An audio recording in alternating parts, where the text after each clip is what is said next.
which NGOs are working, for example, on governance, let's say in Kigoma, your region, Mr. Vice President, and their level of funding is a big milestone.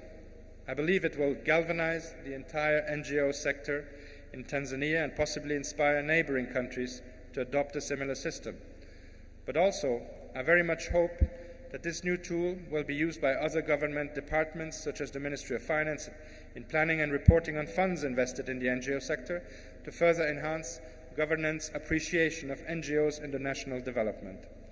Switzerland is proud to have supported this venture through a fruitful and tireless collaboration with the NGO registrar, who we congratulate for bringing this new system this far. Dear participants, I believe that this information system comes right on time, exactly 1 year after the introduction of the National Strategy for NGOs Sustainability that was officially launched here in 2022. Those who were present might recall the moment. It is hence our hope that as we take stock today of the first year of this strategy, we will also appreciate this new milestone, among others, and forge ways to put to the best use to further enhance the sustainability of NGOs in Tanzania. In that regard, allow me to state very clearly that Switzerland supported this project as a way to enhance monitoring, transparency, coordination, and efficiency for the NGO sector and their relation with all relevant sectors. We certainly do not see it as a means of control and pressure on those NGOs that might be perceived as unfavorable or disruptive. It is indeed our expectation, and it's of utmost importance, that the civil society organizations will continue to be in a position to freely carry out their activities and comply with their mandate, which include advising and sometimes holding the authorities to account. Otherwise, we feel that it would not only defeat the purpose of this new system, but also, and more importantly, prevent the country to fully benefit from the invaluable and indispensable contributions from the NGO sector. Allow me to also say that for this system to really work, it will be equally crucial for NGOs to submit credible and transparent reports in a timely manner, and that the government enters the NGO's data equally timely to ensure availability of up-to-date information that can serve as an effective and useful source of data. In addition, it goes without saying that the wide dissemination of this new system among all relevant stakeholders will be key to ensure its success and efficient use. We all need to take ownership of this new tool. Honorable Vice President, dear participants, now that through this digital system, the value and contribution of NGOs will be better established, the next steps could then be to revisit the NGO policy and the NGO law so that they can go hand in hand with this new important development. We hope that these review processes can start soon, and we pledge our renewed support for the same to the extent possible.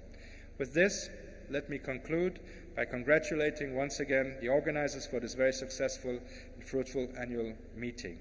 We look forward to the agreed steps and actions resulting from this forum to best support the NGO sector in particular and Tanzania's development in general. Asanteni sana.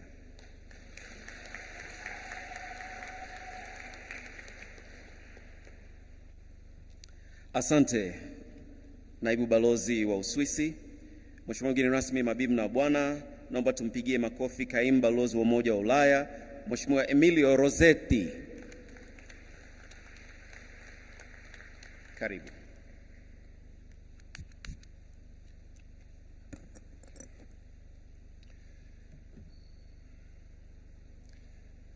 Your Excellency, the Vice President, Honorable Minister Gwajima, and other ministers present, Resident Commissioner, Regional Commissioner, Permanent Secretaries, the registrars of NGO,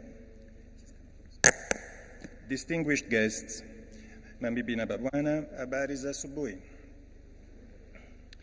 I am honored to be part of this important event of the annual NGO Forum 2023 on behalf of the European Union. It's an important occasion, providing a platform for dialogue, sharing of experiences and best practices, strategizing and deliberating on challenges facing the NGO sector in Tanzania. The EU is fully appreciating the work done under the six-phase government of President Samia Suluhu Hassan for generating a progressively more conducive environment, encouraging dialogue between stakeholders, and promoting meaningful participation of civil society in policy processes. We hope this will be further pursued in yet more sectors and covering yet more issues on the national agenda. This transpired already yesterday here at the forum with a session on climate change. They want also to mention the forum on internet freedom held last week in Dar es Salaam and graced by the ICT ministers of Tanzania and Uganda.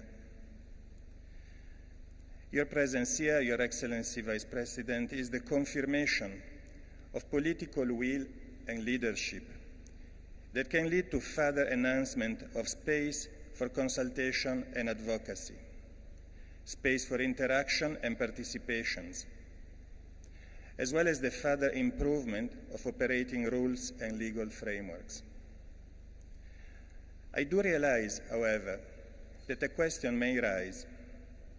What is the role, what is the place of the EU in this Tanzanian dynamic? Yesterday morning, I was attending an event where a cabinet minister spelled out the issue very clearly in relation to activities that are supported by development partners with NGOs aiming at preventing violent extremism. The audience was reminded that external actors have their own interests, national interest, their own corporate interest, and even individual interest. Yes, the issue of external support to the working of NGOs is getting politically loaded, and not only in Africa, but allow me to go briefly back to the fundamentals. I like to call the sphere of action of NGOs as the third sector. Third, because it's defined by what is not. It is not private enterprise. It is not state institutions. NGOs are often called to fill gaps that market failures prevent private enterprises to provide answers to. And they also fill gaps that governance failures prevent state institutions to provide answers to. In these globally complex times, we can also ask ourselves, not only here in Tanzania, but in the EU as well and globally, whether the third sector is not also called to fill gaps that democratic failures prevent political systems to provide answers to. And that is the advocacy role that civil society plays, often among controversy. But again, the question was, why is the EU here to support NGOs in Tanzania? I replied in the margins yesterday to the Honorable Minister, saying, let's take your interest-based viewpoint, no problem, but let us work together at the intersection of the respective interests. That is where we can find mutual gain. There is a space where the state and development partners can agree on the space where strengthening of a Tanzanian NGO can lead to a more resilient society, one of the 4 R's President Samia launched, where some protection is erected against inevitable market failures and against inevitable governance failures. To conclude, a few facts and figures. The EU-Tanzania Civil Society Roadmap is investing 25 billion to support to NGOs between 2021 and 2024 in 3 areas of operational environment, promoting dialogues and networking, and institutional capacity. We launched a phase 1 call for proposal in 2022, and we expect to launch a second phase call of proposals by the end of 2023. So once again, hongera sana to NGOs of Tanzania here convened for the 2 days of deliberation with the promise of good collaboration from the European Union. Asanteni sana.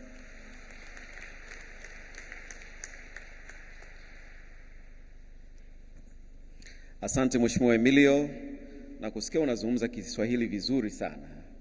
Endelea kujitahidi utoe hotuba zako na maelezo kwa Kiswahili. kidogo lakini una matamshi mazuri sana. Tumpige makofi tafadhali. Mheshimiwa mgeni rasmi Dr. Charles Sagoe Moses ni mwakilishi wa WHO. Ni furaha yangu kubwa sana sasa kumkaribisha kwa salamu zake. Mabibi na bwana, makofi kwake. Anatokea Shirika la Afya Duniani. Karibu sana.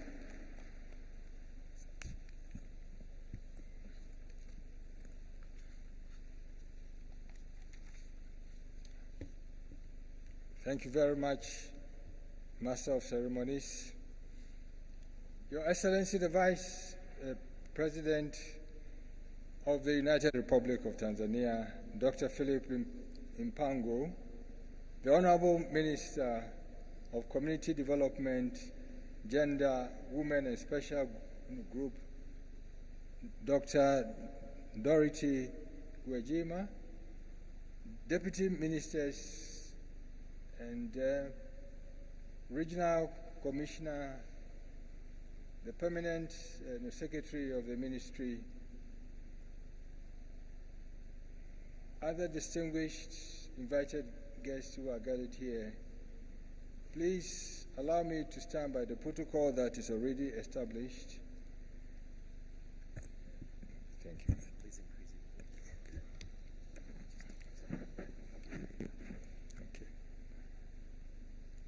Please allow me to stand by the protocol already established by saying, Habari za asubuhi.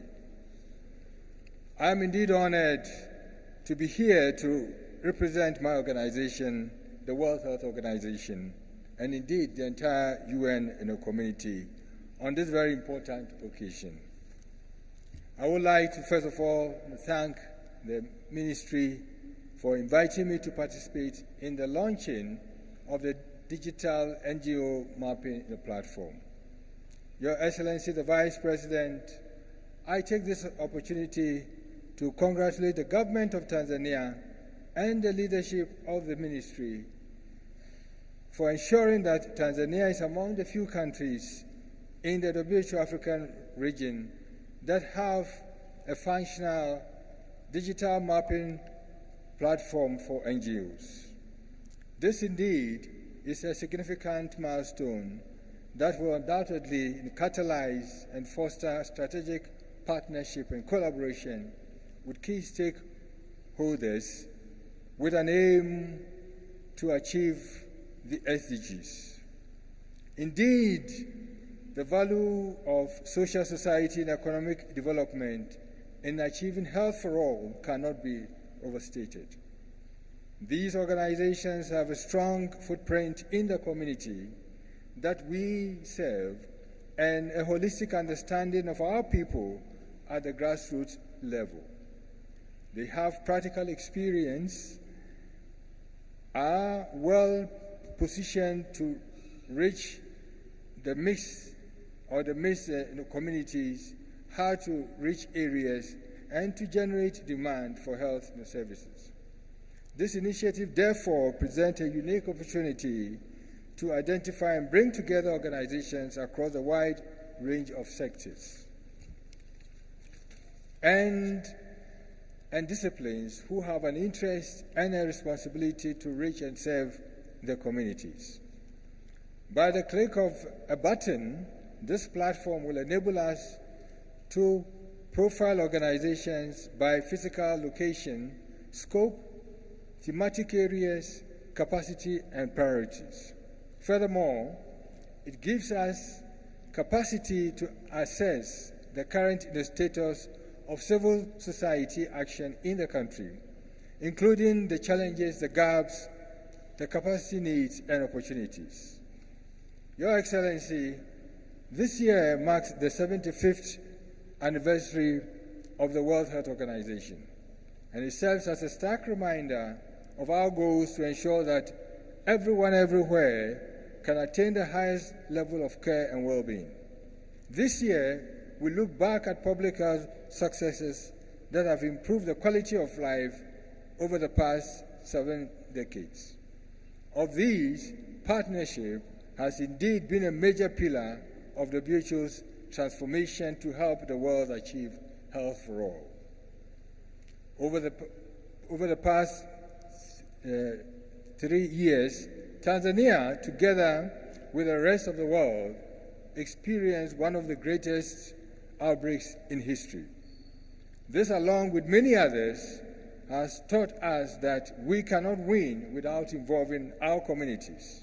Strong community participation is therefore a key step in controlling the spread of diseases and achieving health security.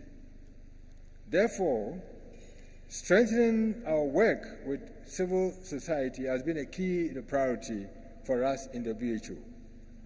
Your Excellency, as a testament to the commitment to engage and collaborate with civil society, WHO Civil Society Commission was launched on the 24th of August of this year, with a view of strengthening the dialogue and fostering collaboration with civil society at all levels.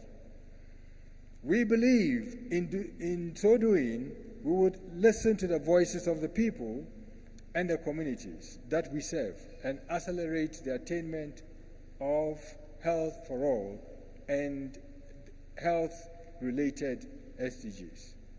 We are therefore grateful to have been part of this initiative right from the onset that would optimize the civil society landscape and enable effective engagement with relevant stakeholders, all with the ultimate aim of improving the lives of Tanzanians.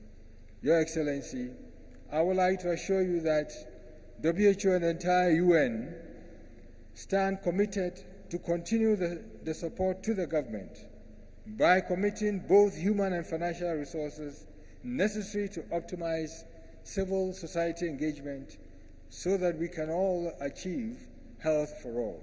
On this note, I thank you. Asante sana.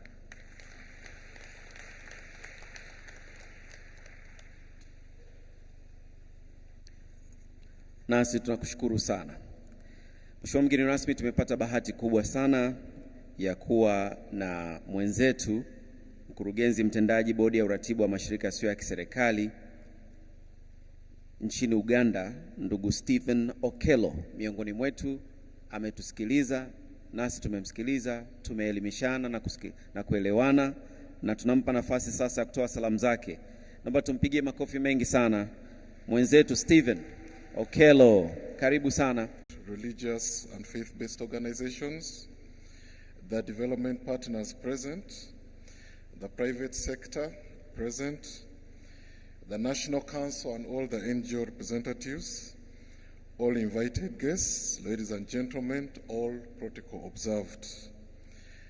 Special greetings from Uganda to everyone, and Your Excellency, in a special way, I want to start by thanking and appreciating the organizers of this event, and that is mainly the Ministry of Community Development in collaboration with the National Council of NGOs for inviting me to be part of this engagement.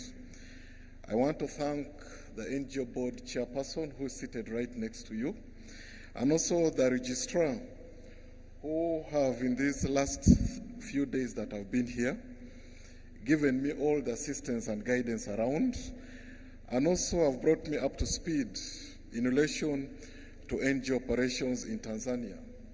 Your Excellency, I come from the National Bureau for NGOs, commonly known as NGO Bureau, that oversees all NGO operations in Uganda.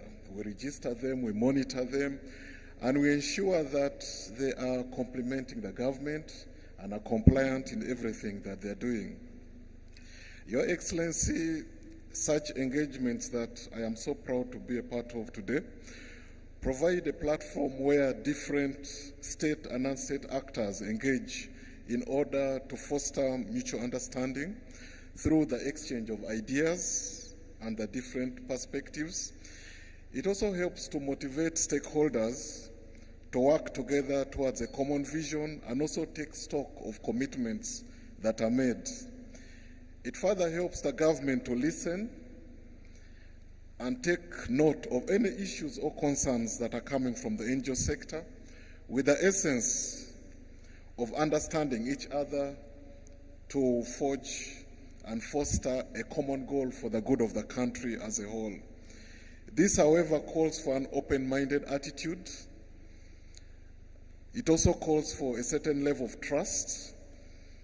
Your Excellency, you had earlier the issue of mistrust coming up. That, of course, is something that so many countries face, where NGOs do not trust the government, and also the government does not trust the NGOs. So it's important that when such engagements take place, there's some level of trust that is exercised, but also there should be a willingness to foster mutual understanding and harmony. For the few days I've been at this engagement, I am so impressed by its quality, the momentum, and the level of ownership by all the stakeholders. And I request that we give a special hand clap to all the organizers of this event. Your Excellency, I've seen a lot of passion in everyone, every stakeholder here, to be proud to be a part of this event. And that means that this event has taken root, and it should be further supported and nurtured for the good of this country. All this is important in that trust and confidence building is achieved at the end of the day, and this helps to cure any form of mistrust between the government and the sector. Uganda also has got a similar engagement like this one that we are witnessing here today. And Your Excellency, I would love to inform you that I have learned so much for the last 3 days that I've been part of this event, and I have got a lot of takeaways that I'm actually going to go back home with. That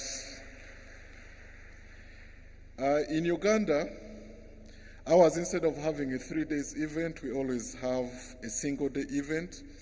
And yet I've learned so much that in the 3 days event, there are so many activities that can be achieved. We have seen the element of the corporate social responsibility that is being demonstrated all over the place since this event started. We have seen panel discussions where I was glad to be a part of it yesterday. We have seen side events where I think on Tuesday I was able to attend one on taxation, and I was glad that I was invited for it. And then the third day is where we're having this official event that you're part of. In Uganda, we hold national quarterly dialogue meetings where the government and the NGOs meet.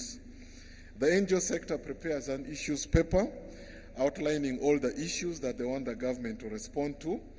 It is submitted to the government side, and on such a day, that is when all the government representatives sit and respond to the issues and give clarifications on any issues that are arising that affect the NGO sector.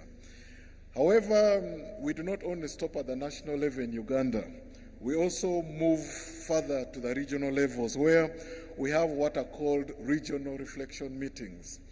That is when we sit down with also the district officials and the NGOs and discuss issues mainly regarding their obligations, what is expected out of them and whether they are doing the right thing or not. However, we do not stop at that level. We further go to the grassroots level where we hold what we call community dialogues. Now, community dialogues is where you push aside all the other stakeholders from the district and everyone and talk to the beneficiaries themselves. Because at times, they may give you a rosy picture with good reports, and yet the beneficiaries down there have got a totally different picture that they would love to respond to. Your Excellency, these structures that are actually already being implemented, I've thoroughly also discussed it with the Registrar of NGOs here. And we hope that with the takeaways I have here, it's also important that we also share with you the ones that we also have so that we can learn from each other and ensure that as a region, we are actually effectively executing the work that we are supposed to do as regulators of this sector. Your Excellency, within the East African region, governments continue to recognize the contribution of NGOs, and it's clear that they're all committed in ensuring that NGOs enjoy their constitutional guarantees and all rights that are enshrined in the different global, regional, and national instruments, and that NGOs have got a conducive and enabling environment. However, a special call to the NGOs also, Your Excellency, is that much as there are all these obligations on the government, It's important that the NGOs also operate in an accountable, transparent, and work in an orderly manner for the good and the development of the country as a whole. This calls for more collaboration and information sharing between the NGOs and the key stakeholders in the government to help cure any form of mistrust and only promote constructive partnership between them and the government. Your Excellency, globally we are witnessing that the pandemic that did not spare any country in the world, where most countries are still recovering from, and the global conflicts that we are seeing that are happening around the globe are leading to falling government revenues, but also it's not sparing the NGO sector. We are also seeing that the funding for the NGO sector has greatly reduced and declined. And yesterday there were panel discussions here on the funding opportunities. There were thorough discussions on so many issues regarding funding, and it was clear that the sector is greatly affected. And it's not only Tanzania, even the Ugandan NGOs are crying. And I'm sure, I have attended meetings in Kenya and other areas, they too are affected. The funding is dropping. And that means that this is leading to increased vulnerabilities, risk, threats, and fragility of the sector, which we cannot ignore as the sector continues to support the government in its development. This inevitably calls for a rethinking of the NGO funding strategies, since institutional funding for the NGOs has declined, and we can see it has clearly led to low capacities and also closure of various NGOs. Your Excellency, during the pandemic, so many NGOs had to close. I do not know how many closed in Kenya, because I can tell you so many in Uganda closed. But also, as they closed, a number of their employees lost jobs because there were no resources to pay them anymore. But in addition to that, as we worry about the NGOs and the employees, let's also sympathize with the beneficiaries who had been given hope by these NGOs. And finally, they do not get the kind of help and support that they were getting at some point. Therefore, it is important that all funding to NGOs should include a component to support institutional development and operations. This is something that came out strongly yesterday, that as donors come in and support these NGOs, it's important that they also pay attention to the institutional development. There is a big concern that funds are given to NGOs, and these NGOs are voluntarily formed, but the concern is that, do they have the required skills to execute the kind of work that's expected out of them? So it's important that each time any donations come in, part of that donation should be spared and pushed towards building the institutional capacity of the organizations. But also there's also need for these NGOs to receive capacity building in mobilizing resources through social enterprises. It is very clear that with these declining funding opportunities, it's important that NGOs start to rethink and build their capacity. They should not think that it's only about writing proposals and waiting. No.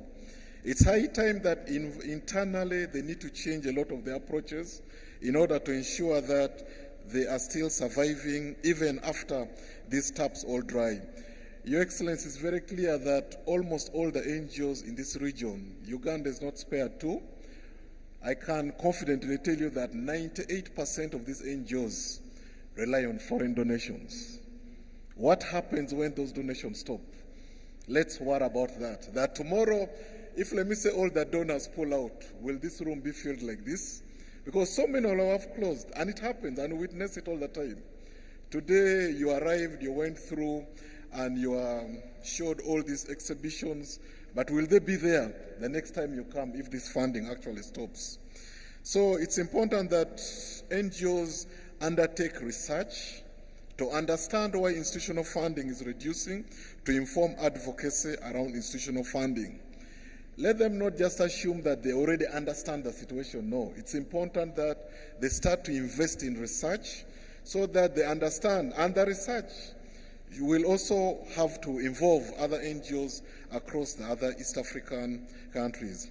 However, it's important that government, Your Excellency, this is a special message to you, that it's important that also the Tanzanian government, which I'm also drumming the other side in Uganda as a regulator, establishes a basket fund for the different funding source for the NGOs.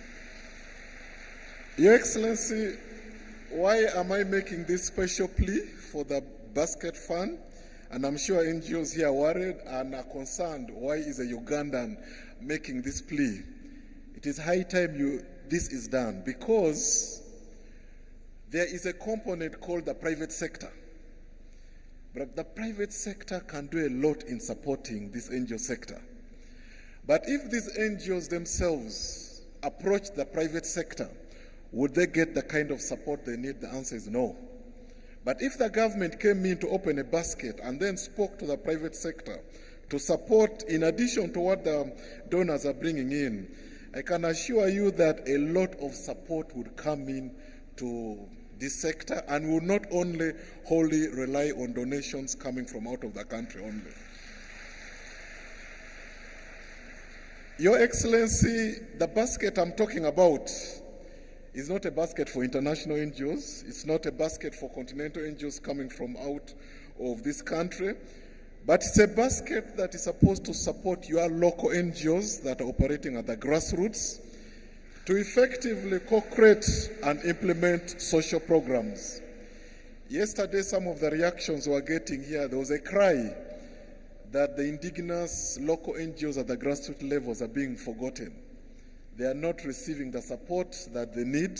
So it's important that such a basket is really put in place. Your Excellency, in conclusion, building a strong NGO sector needs strong champions.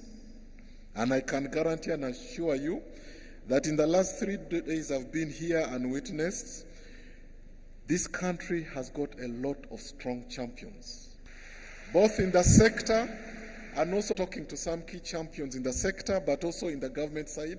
And I can assure you that all you need to do, Your Excellency, is to maximum. Pasha, aya, washa. Karibu.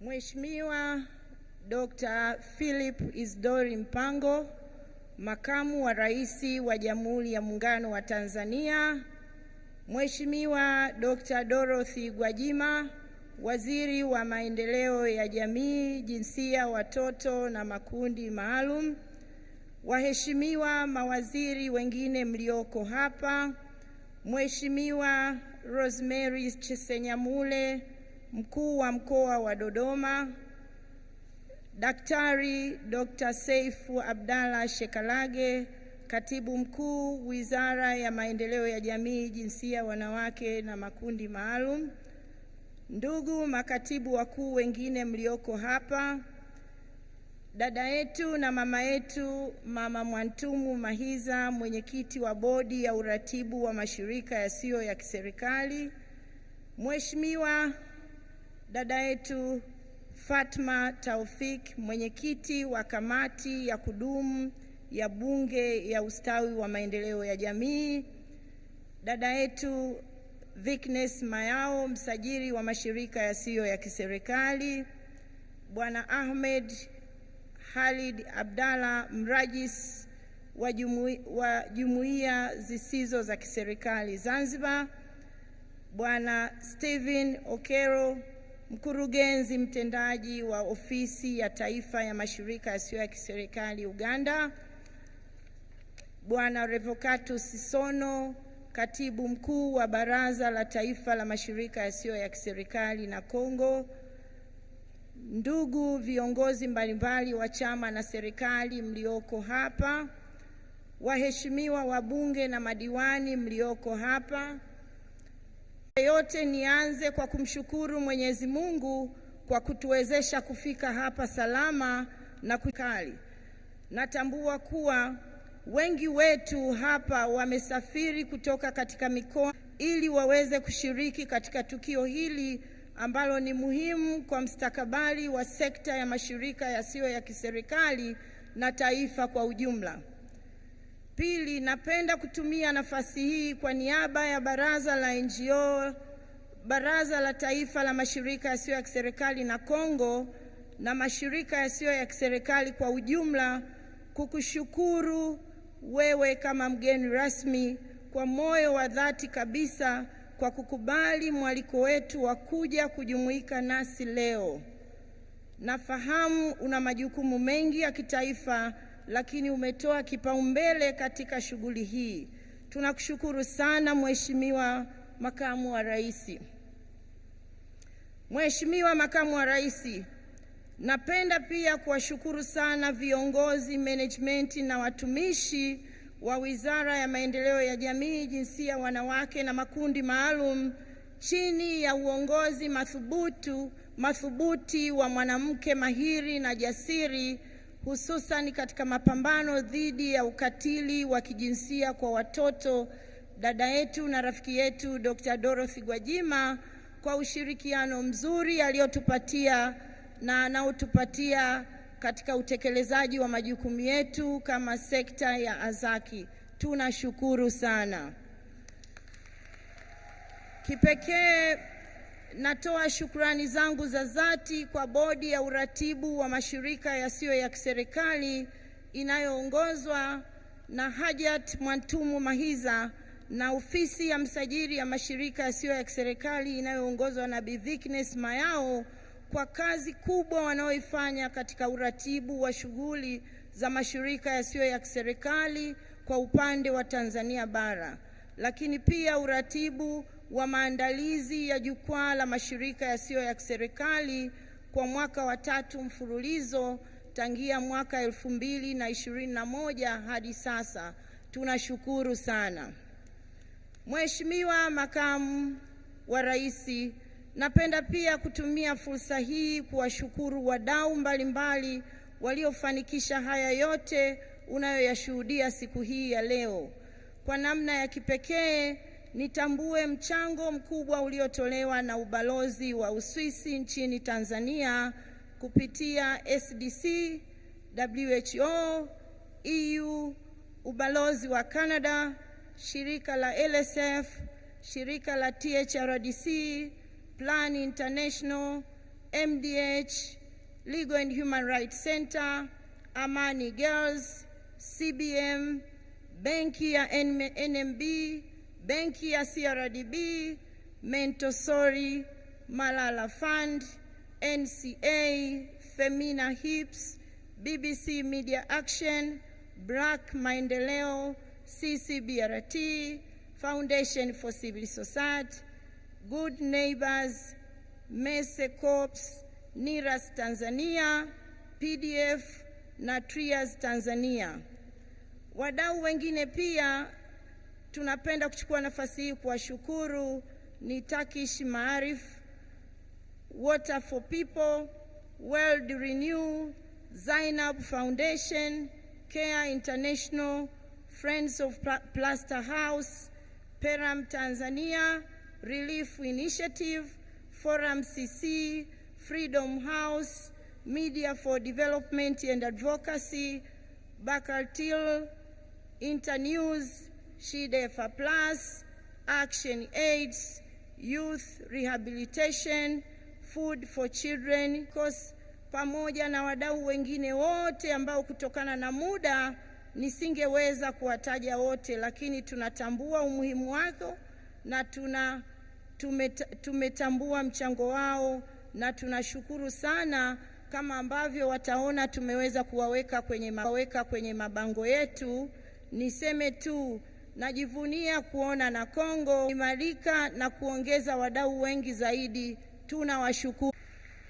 Aidha, napenda kuwashukuru viongozi, wawakilishi na wanufaika wa mashirika yasiyo ya kiserikali, washiriki wa maendeleo na washiriki wa sekta binafsi mliopo hapa, na hasa wale waliosafiri umbali mrefu kutoka katika mikoa mbalimbali nje ya Dodoma ili kuweza kuhudhuria jukwaa hili la mwaka 2020. Asanteni sana kwa kushiriki. Mheshimiwa Makamu wa Rais, Kama unavyofahamu, sekta ya mashirika yasiyo ya kiserikali hapa nchini imeendelea kukua na kuimarika mwaka hadi mwaka, na sio tu kwa idadi ya mashirika yaliyosajiliwa, lakini pia kupitia utekelezaji wa miradi mbalimbali, hususan afua za afya, mazingira, ulinzi wa jamii, uwezeshaji wananchi, elimu, kilimo, jinsia, maji, utawala bora na haki za binadamu. Kama ilivyoainishwa katika kitabu hiki cha maendeleo ya mchango wa mashirika yasiyo ya kiserikali katika maendeleo ya taifa cha mwaka 2022. Hivyo, pamoja na mchango huo mkubwa wa mashirika yasiyo ya kiserikali katika nyanja mbalimbali, sekta ya mashirika yasiyo ya kiserikali changamoto kadhaa ambazo kwa namna moja au nyingine zimechangia kupunguza ufanisi utekelezaji wa shughuli za mashirika yasiyo ya kiserikali hapa nchini. Changamoto hizi zimekuwa zikizungumzwa mara kwa mara.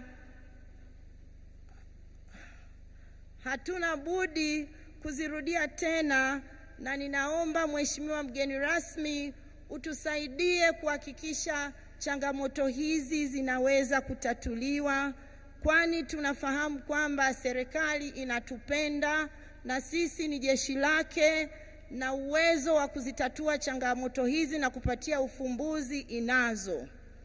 Nikianza kabisa, changamoto ya kwanza ni kuhusu upatikanaji wa vibali, hususan muda mrefu unaotumika kukamilisha mchakato wa kupata vibali kwa ajili ya kutekeleza miradi na afua mbalimbali katika mikoa na halmashauri zetu hapa nchini.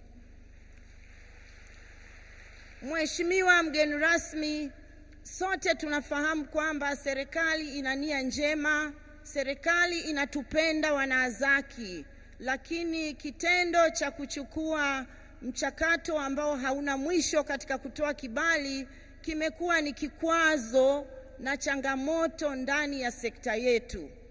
Changamoto ya pili inahusu vigezo vya upatikanaji misamaha ya kodi, charitable status, kwa mashirika yasiyo ya kiserikali, ambapo baadhi ya mashirika yamekuwa yakiwakilisha maombi ya kupatiwa misamaha ya kodi bila mrejesho wa sababu za kushindikana kwa maombi husika. Mheshimiwa mgeni rasmi, naomba tuliwe kwamba tunatambua, fikishie salamu zetu Mheshimiwa Rais na umwambie tunampenda sana. Asanteni sana kwa kunisikiliza.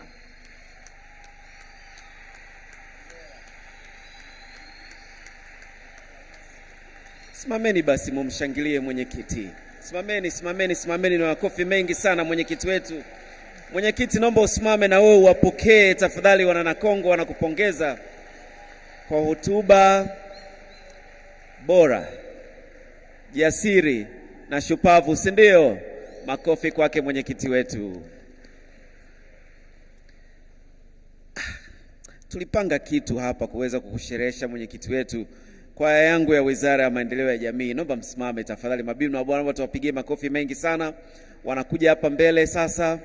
Baada ya hotuba hizi, ujumbe hizi, naomba tuwapige makofi wanavyoendelea kuja tafadhali. Karibuni mbele tafadhali. Zile wireless mic zangu ziko wapi tena? MC mwenzangu bwana Komba, hebu naomba unisaidie hapo. Mheshimiwa Dorothy Gwajima, sijui utajiunga? Manake itapendeza. Mmempelekea mashairi Mheshimiwa Waziri. Mabibi na mabwana, Mheshimiwa mgeni rasmi, mbele yako kuletea burudani, elimu na kusherehesha hafla hii ni kwaya ya Wizara ya Maendeleo ya Jamii. Tuwapige makofi mengi sana. Karibuni sana tuweze kuwasikiliza na tutajiunga nanyi.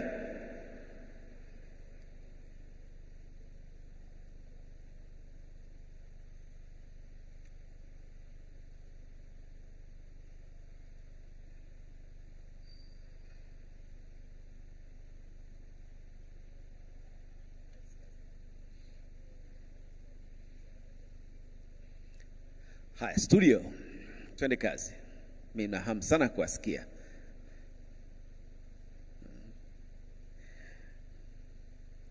Basi kabla noti ya kwanza hamjaimba, tutakachokaribisha baada ya hapa ni katibu mkuu. Tutakaribisha tena. Tunaona lile bango kule nyuma linasema ramani ya kidijitali ya utambuzi wa NGOs Tanzania. Utakuja kutupa maelezo na kisha baada hapo kuweza kumkaribisha Mheshimiwa Dr. Dorothy Gwajima, Mheshimiwa mbunge na waziri wa maendeleo ya jamii, jinsia, wanawake na makundi maalum, ili yeye aweze kutoa neno lake, na kisha baada hapo kumkaribisha Mheshimiwa mgeni rasmi ambaye atatuhutubia na kutuelekeza moja kwa moja kwenye uzinduzi wa mfumo wa ramani ya kidijitali na pia zoezi la kutoa tuzo na vyeti. Picha tumeshazipanga, wote tutawakilishwa vyema, sherehe yetu inafana. Tupo tayari? Studio. Makofi, makofi mabino wa bwana. Twendeni nao. Taratibu. Tunatambua mchango mkubwa unaotolewa na NGO. Tunatambua mchango mkubwa unaotolewa na NGO. Tunatambua mchango mkubwa unaotolewa na NGO. Tunatambua mchango mkubwa. Pongezi kwake rais wetu kwa mapenzi yake mema. Hongera sana makamu wa rais kuunga mkono rais kwa kuthamini kazi za NGOs. Hongera, hongera, hongera kwa mapenzi yake mema.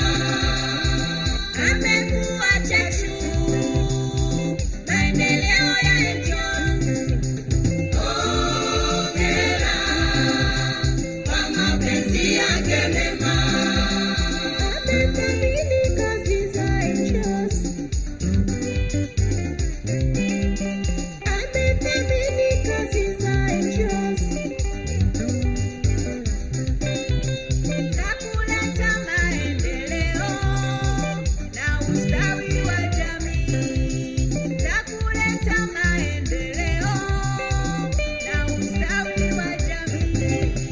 Tunatambua mchango mkubwa unaotolewa na NGOs. Tunatambua mchango mkubwa unaotolewa na NGOs. Tunatambua mchango unaotolewa na NGOs. Tunatambua mchango mkubwa unaotolewa na NGOs.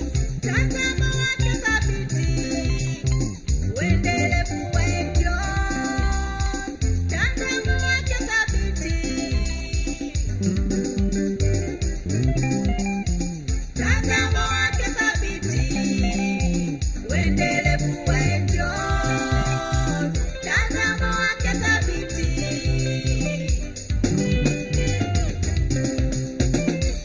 Tutekeleze mkakati wa taifa wa uendelevu wa NGOs. Tutekeleze mkakati wa taifa wa uendelevu wa NGOs.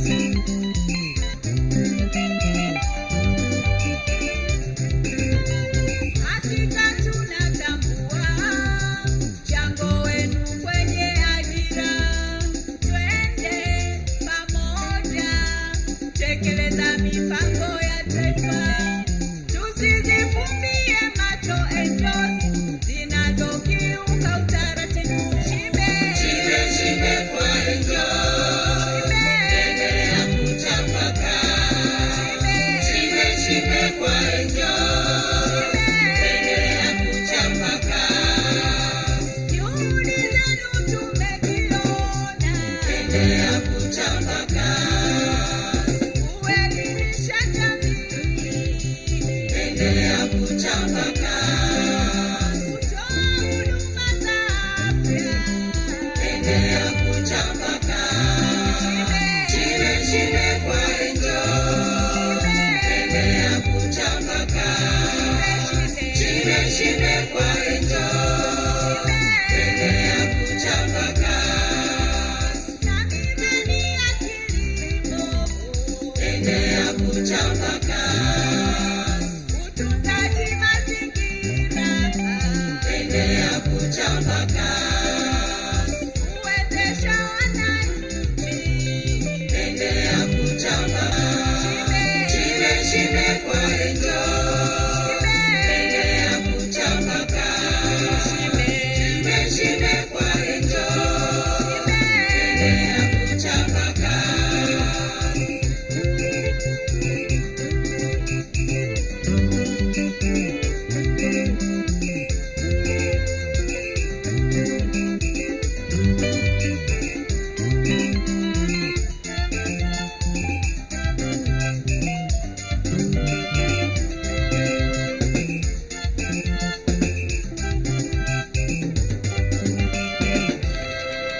Safi, safi, safi sana.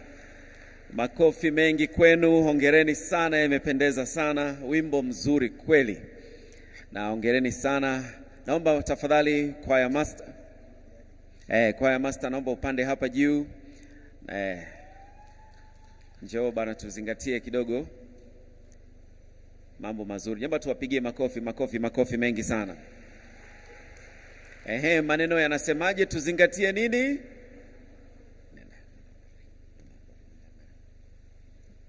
Haya, nenda kapokee pongezi. Kwaya Wizara ya Maendeleo ya Jamii, hongereni sana. Safi kabisa. Sasa tengenezeni video na hakikisheni kwamba mheshimiwa yupo ndani ya video hiyo, sawa Leo imependeza, picha hizi zimependeza sana. Hongereni sana. Sasa mheshimiwa mgeni rasmi, asante sana kwa kuwapongeza na kushiriki vizuri nasi. Naomba upokee maelezo mafupi kuhusiana na mfumo wa ramani ya kidijitali ya utambuzi wa mashirika yasiyo ya kiserikali, ambayo namkaribisha kwa mara nyingine tena Dr. Saif Abdallah Shakelage, katibu mkuu. Naye atakuwa na heshima baada ya maelezo hayo kumkaribisha Mheshimiwa Waziri Dr. Dorothy Gwajima, naye ataelekea kukukaribisha wewe kutuhutubia. Alafu ukimaliza mheshimiwa hotuba yako na yale maneno kuyatamka, tutakuomba urejee katika eneo la kiti chako, kwa sababu matukio yote yatatokea hapa katika meza kuu. Baada ya hapo, kwa heshima nitakuongoza kwenye matukio matatu yatakayofuata baada ya hapo. Mabibi na bwana, kwa mara nyingine tena, katibu mkuu Dr. karibu.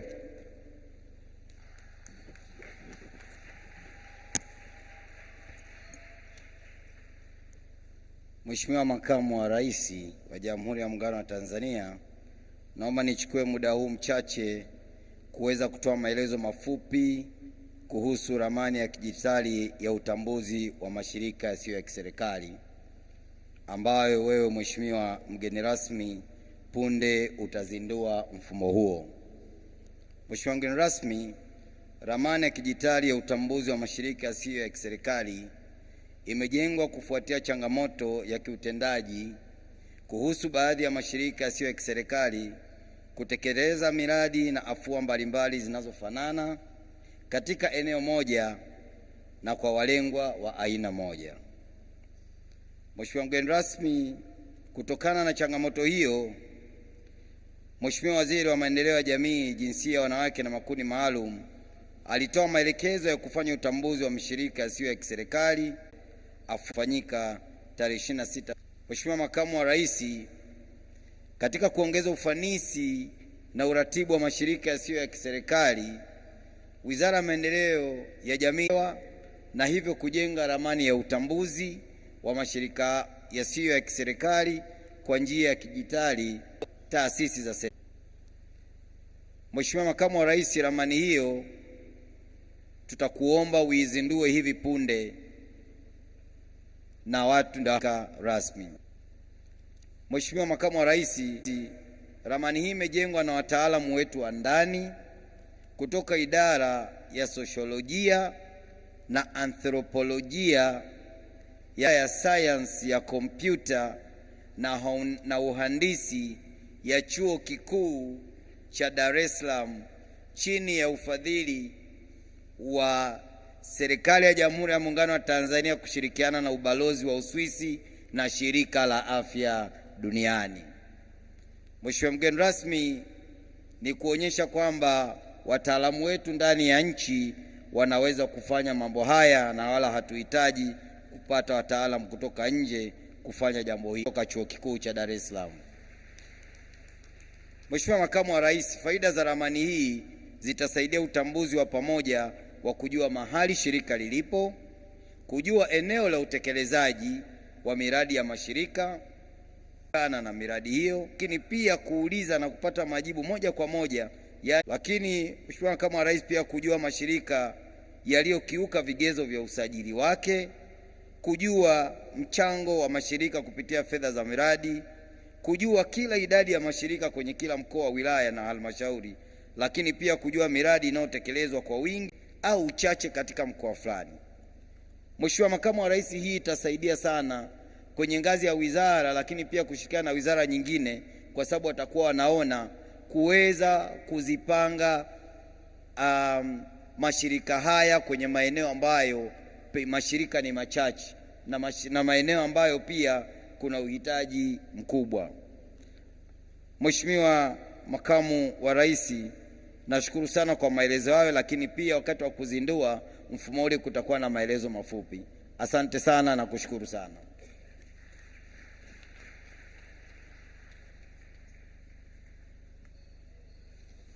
Mheshimiwa Makamu wa Rais, naomba nimkaribishe Waziri Mheshimiwa Dorothy Gwajima, Waziri wa Maendeleo ya Jamii, Jinsia, Wanawake na Makundi Maalum. Karibu sana Mheshimiwa Waziri.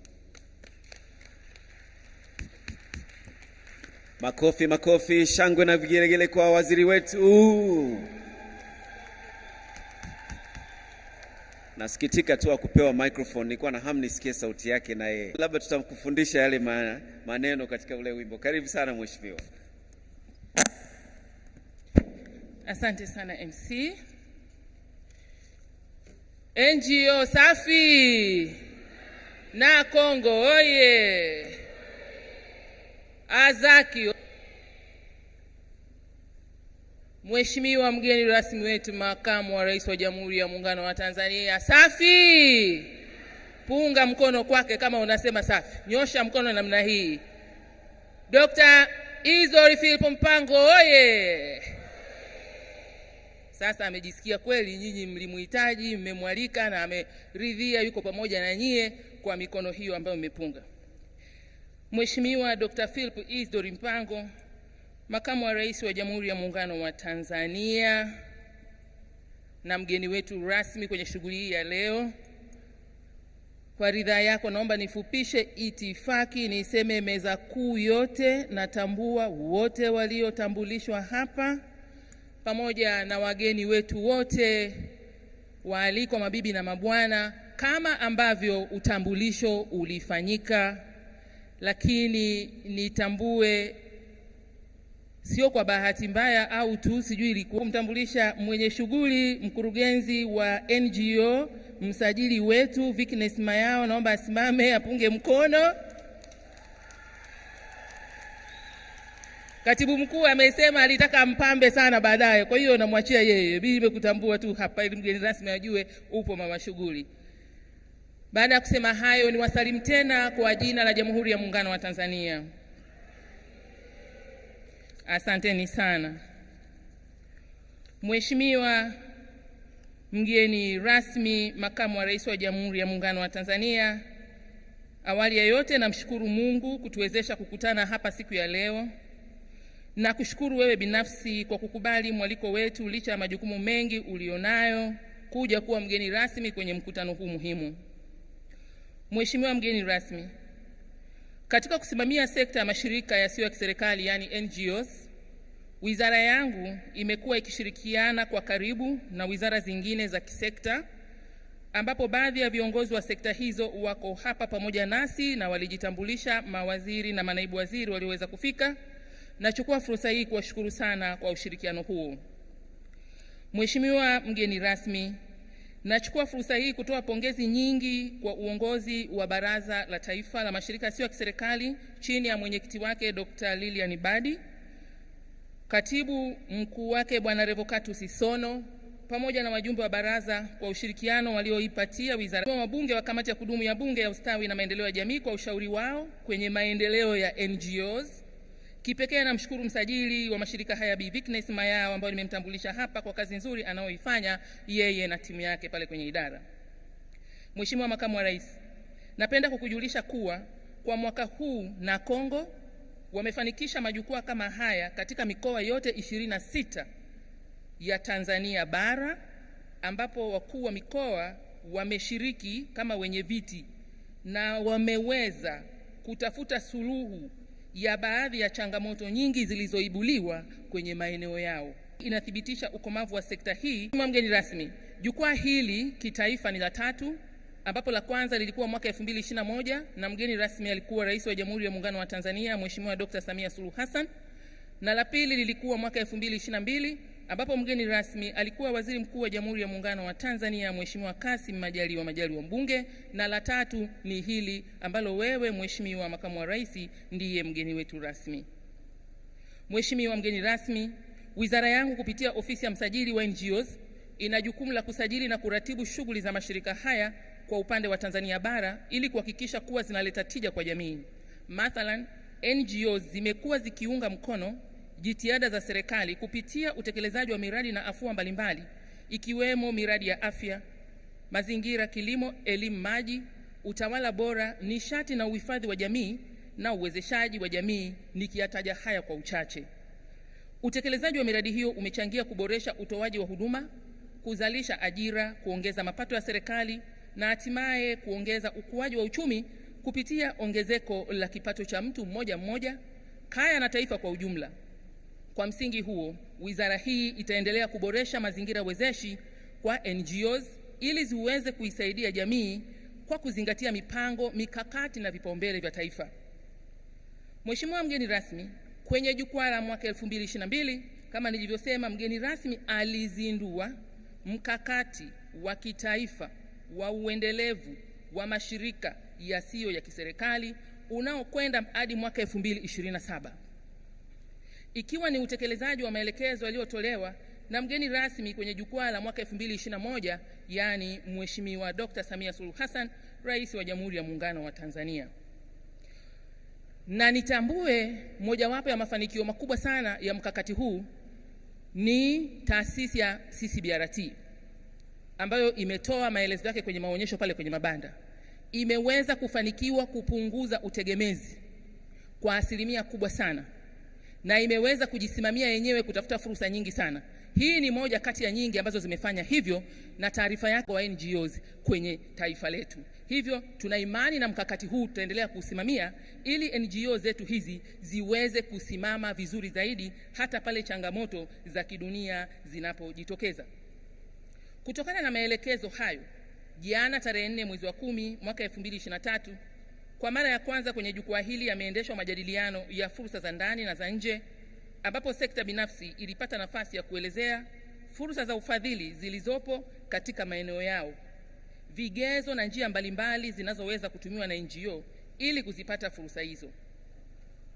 Na hii imekuja kwa wakati ambapo tayari majadiliano ya kuwa na mfuko wa pamoja wa wadau yako kwenye utaratibu, na hapa wengine watatoka hapo kuja kuyajadili. Nataka kusema katika swala zima la maendeleo au uendelevu wa mashirika haya yasiyo ya kiserikali, baada ya ule mkakati kuwa umeundwa pamoja na mfumo huu wa kidigitali ambao utatuzindulia leo, utakao tuambia NGO gani iko sehemu gani, inafanya nini, inamsaidia nani, sasa tutaweza kuongea lugha moja, kuja kuandaa kwa pamoja wale wanaofanana wanasemaje kuwa na mfuko wa pamoja, ili kusiwe na mtu anatoka kule anakwenda kufanya kazi ile ile sehemu ile ile bila kuwa na coordination. Huu mfumo nao utatusaidia kwenye agenda hii ambayo tumeanza kuiratibu ya namna gani tunaweza tukamobilize resources za wadau wote zije kwenye mfuko wa pamoja.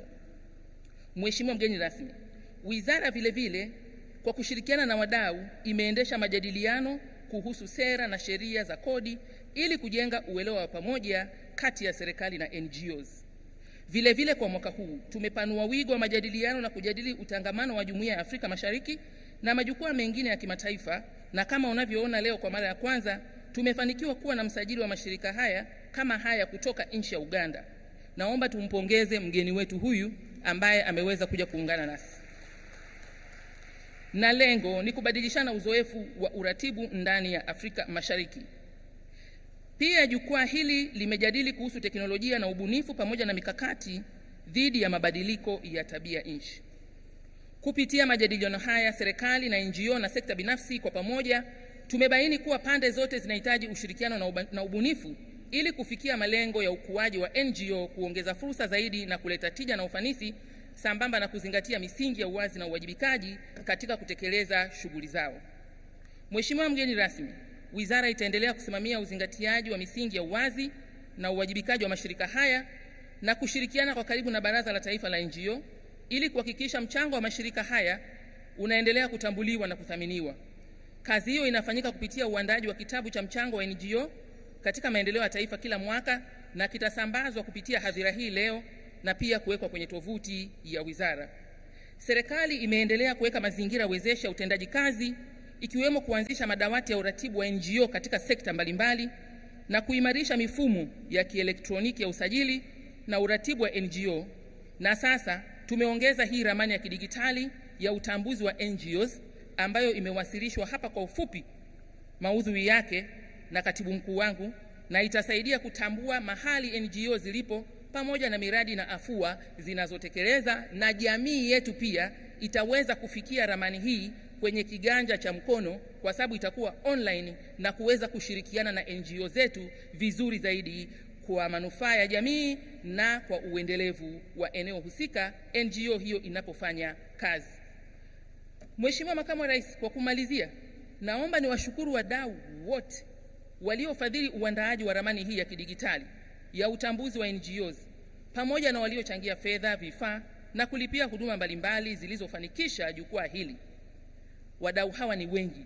Kwa uchache, naomba nitambue mchango wa ubalozi wa Uswisi nchini Tanzania kupitia shirika lake la maendeleo SDC, shirika la afya duniani WHO, Umoja wa Ulaya EU, ubalozi wa Canada, shirika la Legal Services Facility LOCF, Tanzania Human Rights Defenders Coalition, Plan International, Management and Development for Health, Legal and Human Rights Center, Amani Girls Home, CBM International, benki ya NMB, benki ya CRDB Montessori Community, Malala Fund, Norwegian Church Aid, Femina Hip, BBC Media Action na BRAC Maendeleo. Wadau wengine ni Comprehensive Community Based Rehabilitation in Tanzania, Foundation for Civil Society, Good Neighbors Tanzania, Mercy Corps, NIRAS Tanzania, People's Development Forum, Trias Tanzania, Turkish Marif Foundation, Water for People World, New Zaina Foundation, Care International, Friends of the Plaster House, Pelham Tanzania, Relief Initiatives, Forum CC, Freedom House, Media for Development and Advocacy, Bucketly, Internews, SCH DEFA, Plus, Action Aid, Youth Rehabilitation, Food for Children, Oikos, pamoja na wengine wengi sana. Listi ni ndefu, lakini tunatambua ushirikiano wao, na kutokana na muda tu ndiyo maana nisingeweza kuwataja. Tunautambua umuhimu wao na mchango wao katika maendeleo haya. Vile vile nimshukuru Mheshimiwa Rosemary Senyamule, mkuu wa mkoa wa Dodoma. Amekuwa mama mahiri sana katika kuhakikisha anashiriki matukio ya sekta zote, analeta timu yake na rasilimali zake. Kwa kweli yeye naye ni sehemu muhimu sana kwenye mafanikio ya sekta zote hizi. Baada ya kusema hayo, Mheshimiwa Makamu wa Rais, jukwaa hili lina kiu ya kusikia kutoka kwako, hasa kwa kuwa ni mara yako ya kwanza kukutana na wadau hawa tangu kuasisiwa kwa jukwaa hili. Hivyo kwa heshima na taadhima, naomba nikukaribishe uweze kuongea na hadhira hii pamoja na Watanzania wote wanaofuatilia mtandaoni wasikilize hotuba yako, na baadaye uweze kutuzindulia ramani ya kidigitali ya utambuzi wa mashirika haya, NGOs Digital Mapping Tool, na kutoa vyeti vya pongezi kwa wadau mbalimbali. Mheshimiwa mgeni rasmi, kwa heshima na taadhima, naomba kukukaribisha. Jamhuri ya Muungano wa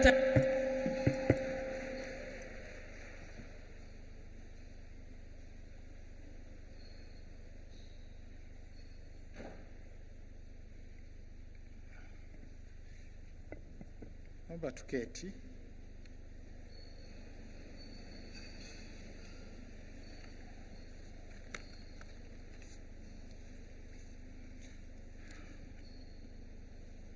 Mheshimiwa Dr. Dorothy Gwajima, mbunge, waziri wa maendeleo ya jamii, jinsia, wanawake na makundi maalum, Mheshimiwa Rosemary Senyamule, mkuu wa mkoa wa Dodoma na mwenyeji wetu, kwa heshima naomba niwatambue viongozi wote mlioketi meza kuu, viongozi wote mlioko ukumbini, na wadau wote wa mashirika yasiyo ya kiserikali mliomo humu ndani. Jamhuri ya Muungano wa Tanzania. Jamhuri ya Muungano wa Tanzania.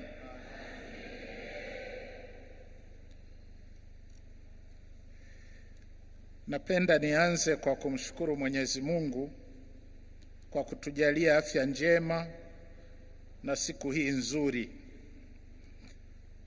Tena napenda kumshukuru Dr. Dorothy Gwajima, Waziri wa Maendeleo ya Jamii, Jinsia, Wanawake na Makundi Maalum, kwa kunialika kwenye kilele cha Jukwaa la Mashirika Yasiyo ya Kiserikali. Ninakupongeza kwa kuendelea kusimamia utekelezaji wa shughuli za mashirika yasiyo ya kiserikali hapa nchini, pamoja na kufanikisha kufanyika kwa jukwaa la mwaka la haya mashirika kwa mwaka wa 3 mfululizo.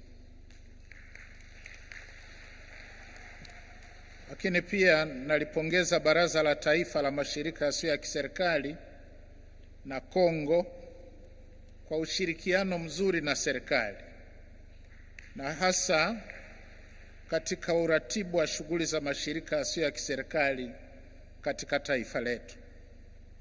Aidha, ninawashukuru wasajili wa mashirika yasiyo ya kiserikali ambao wameungana nasi katika jukwaa hili, na hususan jirani yetu na ndugu yetu kutoka Uganda. Karibu sana Tanzania.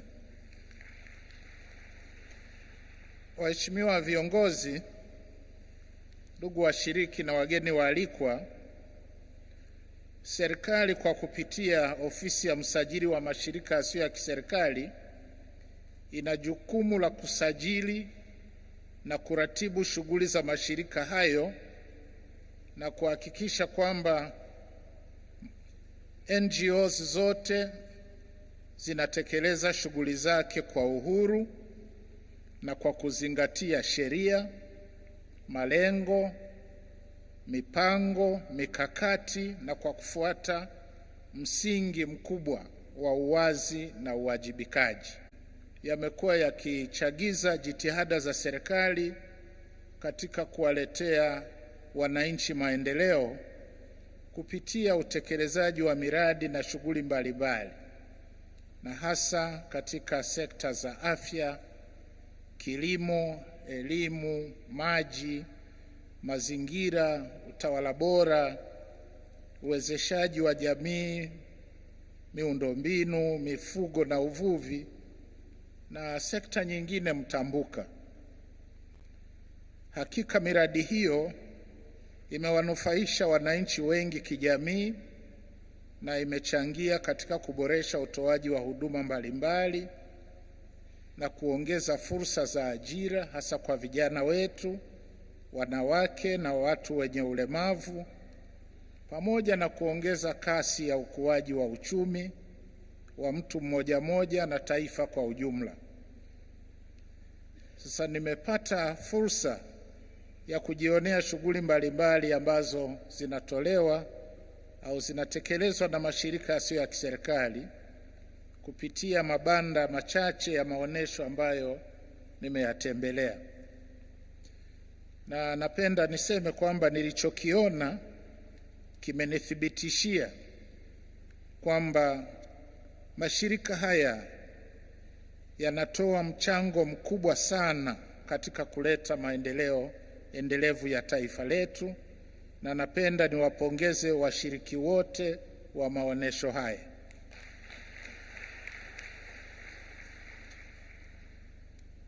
Waheshimiwa viongozi, serikali itaendelea kuweka mazingira wezeshi ili mashirika yasiyo ya kiserikali yaweze kutekeleza majukumu yake kwa ufanisi wa hali ya juu, na miongoni mwa hatua ambazo serikali inachukua ili kuboresha mazingira ya utendaji kazi na kuongeza utambuzi wa mchango wa mashirika yasiyo ya kiserikali ni pamoja na haya yaliyosemwa ya mwongozo wa uratibu Tanzania bara ambao uliandaliwa mwaka 2020, lakini kuna mfumo wa kielektroniki wa usajili na uratibu wa mashirika yasiyo ya kiserikali, lakini nao ni wa mwaka 2020.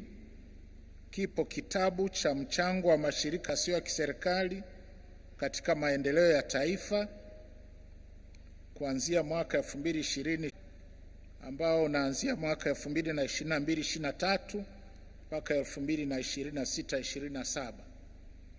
Lakini hatua nyingine ni uanzishwaji wa madawati ya uratibu wa mashirika yasiyo ya kiserikali katika wizara za kisekta, lakini pia mfumo wa ramani ya kidijitali ya utambuzi wa mashirika yasiyo ya kiserikali, ambayo mfumo huu tutauzindua hivi punde. Kwa napenda kumpongeza sana Mheshimiwa Waziri na wataalamu ambao wameasisi mfumo huu muhimu sana kwa taifa letu.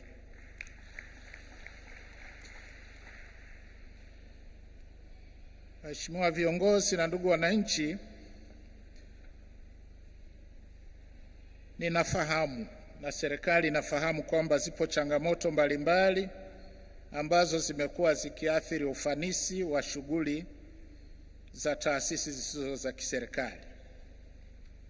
Na baadhi ya changamoto tumeambiwa humu ndani, na hasa katika risala ya Baraza la Taifa la Mashirika Yasiyo ya Kiserikali.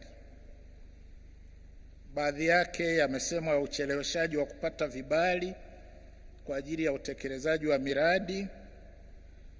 Kuna vigezo vigumu vya kupata misamaha ya kodi, lakini pia mifumo ya kielektroniki ya wizara na idara mbalimbali za serikali kutosomana, na baadhi ya mashirika yasiyo ya kiserikali kutozingatia utekelezaji wa baadhi ya vifungu vya sheria. Nitayarejea hayo baadaye kidogo.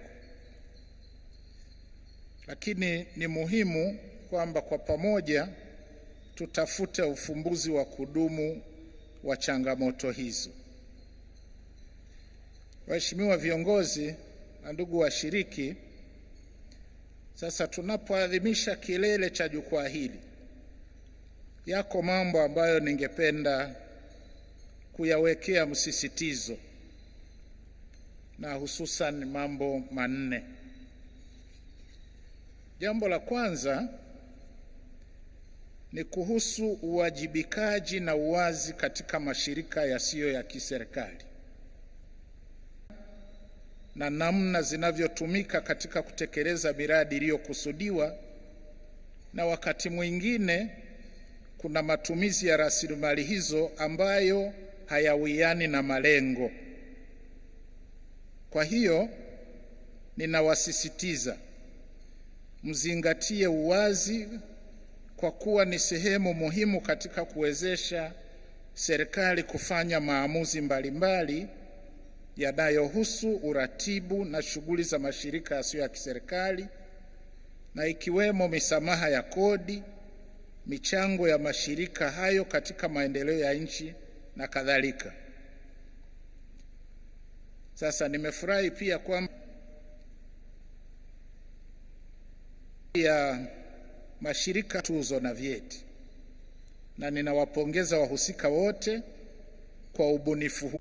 Pawepo tuzo hasi kwa taasisi ambazo hazitimizi wajibu wake.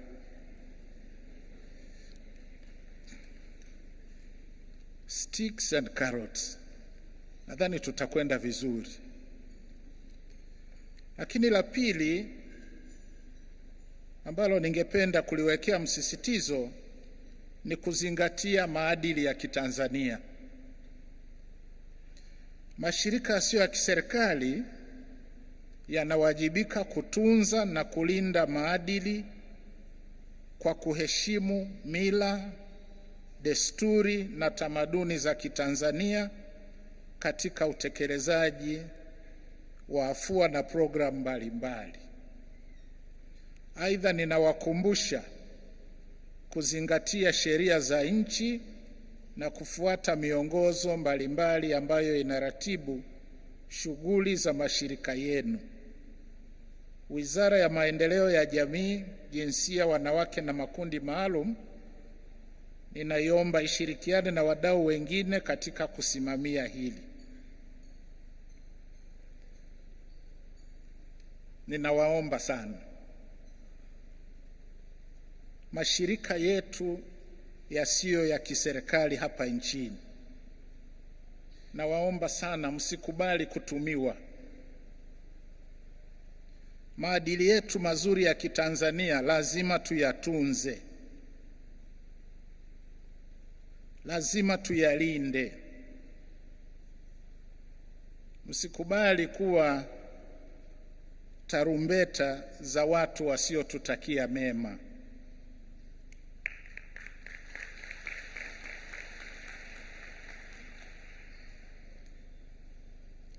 Hili ni muhimu sana. Tanzania ni ya kwetu, na watu wasitumie mlango wa mashirika yasiyo ya kiserikali kupenyeza ajenda zao ambazo haziendani na maadili mazuri ya Kitanzania. Na ninaiomba kamati ya Bunge, na bahati nzuri mwenyekiti uko hapa, nimewaona waheshimiwa wabunge wamekaa pale. Nawaomba sana mfanye uchambuzi makini wa mchango wa mashirika yasiyo ya kiserikali na kuishauri serikali ipasavyo. Sisi tumefungua masikio kama kawaida, tuko tayari kupokea ushauri wa Bunge juu ya mwenendo na ufanisi wa mashirika yasiyo ya kiserikali.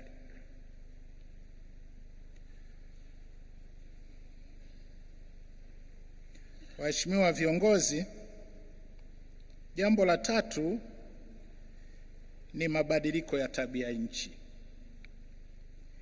Hili eneo ni muhimu sana na linapaswa liangaliwe kwa jicho la kipekee na mashirika yasiyo ya kiserikali. Nchi yetu ni miongoni mwa nchi ambazo zinaathiriwa sana na mabadiliko ya tabia nchi, na hali hii tunaiona kupitia mvua zisizotabirika, ongezeko la joto, kuna ukame, mafuriko, magonjwa, na kwa upande wa mifugo kuna ukosefu wa malisho, vyanzo vya maji vinatoweka. Na athari hizi zimeharibu sana, zimeathiri sekta mbalimbali: kilimo, utalii, nishati, tunalia na mgao wa umeme, afya, mifugo, mifumo ya ekolojia ya bahari, lakini pia nchi kavu, na maana yake pia pato la taifa linaathirika.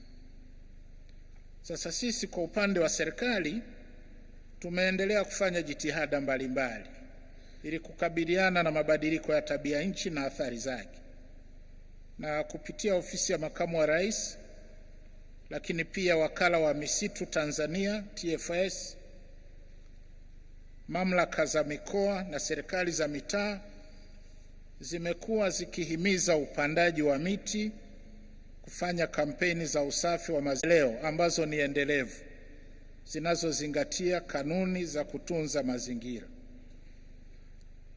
Sasa ninafahamu yapo mashirika yasiyo ya kiserikali ambayo yanatekeleza majukumu yake katika kutekeleza miradi na shughuli mbalimbali za kukabiliana na athari za mabadiliko ya tabia nchi. Jambo la 4,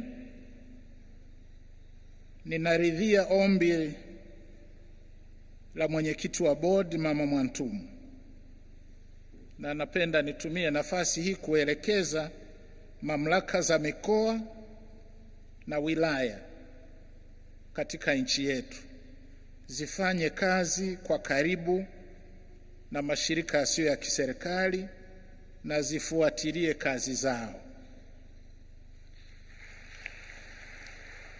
Wameanza vizuri, tumesikia hapa kila mkoa wamefanya mikutano, lakini hiyo haitoshi. Uwe ni mwanzo tu wa mashirikiano kati ya serikali katika ngazi za mikoa na wilaya na mashirika yasiyo ya kiserikali. Waheshimiwa viongozi na ndugu washiriki, katika jukwaa hili tumekuwa na ushiriki wa wasajili wa mashirika yasiyo ya kiserikali. Najua walialikwa kadhaa, lakini afika ndugu yetu kutoka Uganda. Naamini hii ni fursa ya wao kujifunza na kuchota maarifa kutoka kwetu, namna ambavyo mashirika yasiyo ya kiserikali yanavyoratibiwa na yanavyotekeleza majukumu yake. Kwa napenda tena kumshukuru Bwana Okello kwa mrejesho mzuri wa yale ambayo amejifunza hapa kwetu.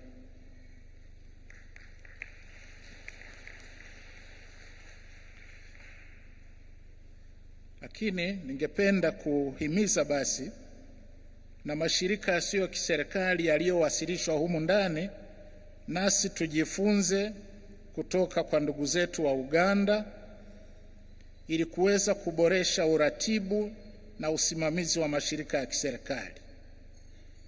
Kwa hiyo nawasihi muimarishe ushirikiano huu na Uganda, lakini pia nchi nyingine zote jirani chini ya Jumuiya ya Afrika Mashariki na marafiki zetu wengine katika ukanda huu wa bara la Afrika. Lakini nimefurahia sana mawazo yake na mapendekezo yake kuhusu mkakati wa mashirika yasiyo ya kiserikali kupata fedha za kujiendesha ili kuacha kutegemea fedha za wafadhili ambazo zinapungua mwaka hadi mwaka. Kwa kimsingi ninakubaliana naye Mheshimiwa Waziri, tunahitaji kuelekeza nguvu katika kujenga uwezo wa mashirika ya kiserikali, lakini pia skills. Kwa hiyo capacity building na skills, haya ni mambo muhimu sana. Na kuhusu wazo la kuwa na mfuko wa pamoja kwa ajili ya kuwezesha NGOs hapa nchini, basket fund, ni wazo zuri, na bahati nzuri na waziri anafahamu hili.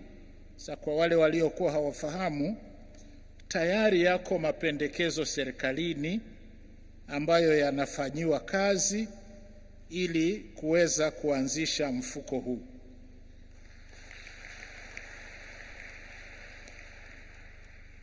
Nina hakika chini ya waziri Mheshimiwa Dorothy Gwajima, bila shaka hili halitakwama. Lakini pia ninakubaliana na Bwana Okello kuhusu pendekezo la kuunganisha nguvu za mashirika yasiyo ya kiserikali ndani ya Jumuiya ya Afrika Mashariki. Nadhani itakuwa ni jambo jema, na kwa vile viongozi wa mashirika ya kiserikali mko hapa, bila shaka mtalifanyia kazi, tuweze kwenda pamoja kama nchi jirani za Afrika Mashariki. Sasa kabla sijamaliza, labda niseme kidogo kuhusu changamoto ambazo zimetolewa hapa, na baadhi yake nilikuwa najiuliza maswali, lakini pengine sitayasema sana. Lakini nisisitize kwamba utatuzi wa changamoto una pande mbili na sio serikali peke yake. Kwa ni muhimu sana kwa pamoja tuweze kushughulikia haya ambayo yamesemwa. Kwa hiyo kuhusu upatikanaji wa vibali vya kutekeleza miradi, kama nilivyosema, mabanda machache tu niliyotembelea yanaonyesha wazi juu ya mchango muhimu sana wa mashirika yasiyo ya kiserikali katika taifa letu. Kwa hiyo mimi nahisi kwamba pengine ni mambo madogo madogo ambayo tunaweza tukayakwamua. Inawezekana kwamba pengine katika yale mawasilisho ya kuomba vibali, pengine hata viambatanisho havitoshelezi, au taarifa ambazo zinahitajika si kamili. Kwa mimi naamini tukifanya kazi pamoja, tusifanye tu kazi unasema nimepeleka basi yameishia hapo. Tukifanya kazi kwa pamoja, hili ni rahisi sana kulitatua. Lakini kwa watendaji wa serikali, naomba nirudie tena, kujibu barua sio hiari. Kama kweli NGOs wamekuwa wanaandika barua hazijibiwi, hili liachwe mara moja, sio utaratibu wa kiserikali.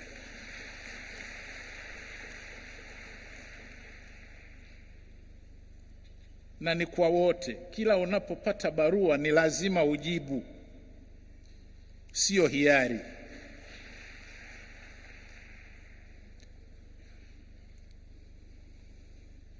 Sasa kulikuwa na changamoto mbili ambazo zote zinahusu masuala ya kodi. Mfumo wa mlipa kodi sio rafiki. Inaonekana Hazaki zinachukuliwa kama wafanyabiashara, lakini pia kulikuwa na suala la maombi ya misamaha ya kodi. Nadhani kinachoombwa ni charitable status. Sasa kwa taarifa mlizosema wenyewe, TRA walikuwepo hapa jana. Kwa hiyo napenda kuamini kwamba baadhi ya mambo haya yaliwasilishwa kwa TRA na ilitakiwa itoe majibu. Sasa kama majibu hayakutolewa nitashangaa, kwa sababu sheria iko bayana, vipo vigezo, yako matakwa ya kisheria ambayo yanaeleza nani apewe charitable status. Kwa hiyo ninachotaka kusema ni nini? Changamoto zote za kikodi mziandike, mziwasilishe Wizara ya Fedha na mniletee nakala ili nione na hakika kweli mmepeleka.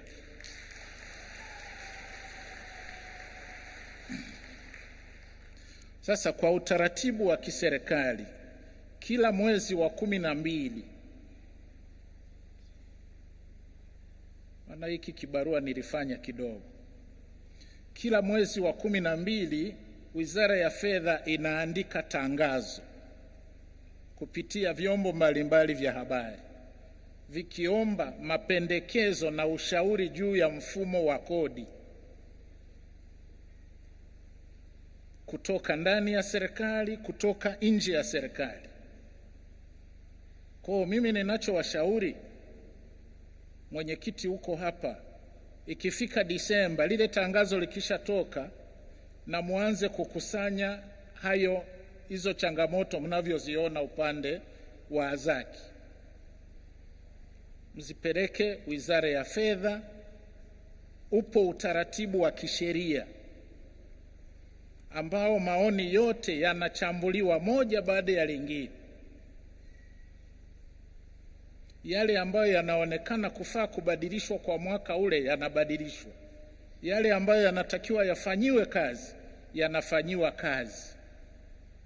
Alafu majibu yanatolewa katika mwaka unaofuata. Kwa hiyo mkaambizane huko, mnaweza mkawaandikia Hazaki zote kuanzia katika ngazi za chini mpaka katika ngazi ya taifa, alafu kwa pamoja ile consolidated version mkaiwasilisha Wizara ya Fedha ili masuala yote na mapendekezo yenu yaweze kushughulikiwa. Ndio utaratibu wa kiserikali.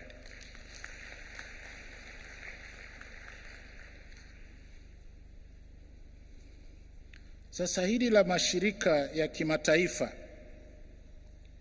kutowajengea uwezo Hazaki za ndani,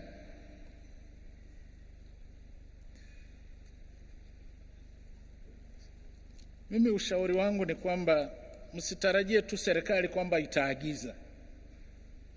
Engage them, dialogue, mzungumze nao. Mimi naamini kwamba hili linawezekana, hata kama kuna mchango wa serikali. Mheshimiwa Waziri Gwajima yuko hapa, anaweza akasaidia katika hiyo engagement. Lakini nichukue nafasi hii kuwakumbusha mashirika yasiyo ya kiserikali ya kimataifa yanawajibika kisheria kuwajengea uwezo wenzao ambao wako kwenye asasi za ndani. Kwa hili litekelezwe na lisimamiwe na waziri usimamie.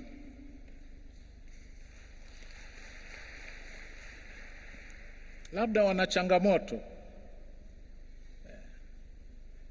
kwa hiyo ni vizuri mkazungumza nao, mkajua kinachokwamisha washindwe kuwajengea uwezo walioko kwenye taasisi za ndani ni kitu gani. Kwa mimi naamini hayo yanawezekana.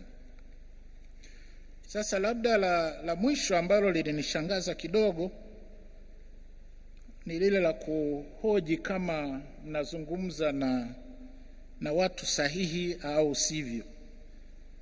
Pengine labda sikuelewa vizuri, maana ninavyofahamu Mheshimiwa Rais mwenyewe alikuwa mwenyekiti kwenye kikao kama hivi. Kikao kilichofuata nadhani alikuwa Mheshimiwa Waziri Mkuu. Sasa nikisikia kwamba hamkuongea na watu sahihi, ilinipa maswali kidogo.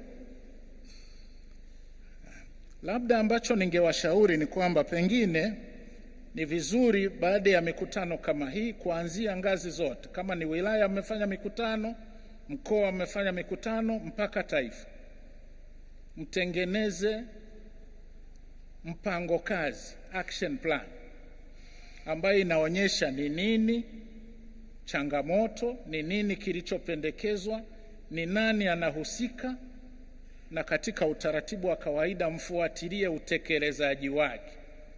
Tusingoje tena mwakani na mkinialika mwaka kesho nitakuja kweli.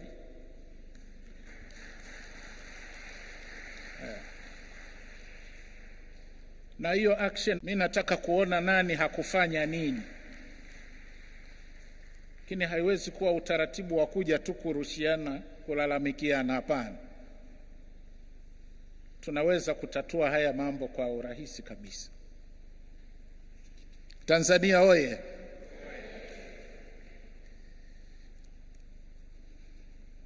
Nafikiri makubwa ambayo nilitaka kuyasemea kuhusu changamoto ni haya. Kwa hiyo mwisho, naomba mniruhusu nimalizie kwa kuwapongeza sana kwa maadhimisho haya ya Jukwaa la Mwaka la Mashirika Yasiyo ya Kiserikali. Na ni matumaini yangu kuwa utaratibu huu wa kuandaa hili jukwaa ambalo ninafahamu Mheshimiwa Rais alilipongeza sana na aliliunga mkono na anaendelea kuliunga mkono, na najua alikuwa ndio mgeni rasmi kwenye kilele cha jukwaa hili lililofanyika tarehe 30 Septemba 2021. Kwa hiyo utaratibu huu, Mheshimiwa Waziri, uwe endelevu, mkakamatane na viongozi wa Zaki. Sasa baada ya kusema hayo, sasa nipo tayari kwa ajili ya kuzindua mfumo wa ramani ya kidijitali ya utambuzi wa mashirika yasiyo ya kiserikali, lakini pia kutoa tuzo na vyeti mbalimbali, lakini pia nitakuwa tayari kupiga picha kwa kumbukumbu. Asanteni sana kwa kunisikiliza.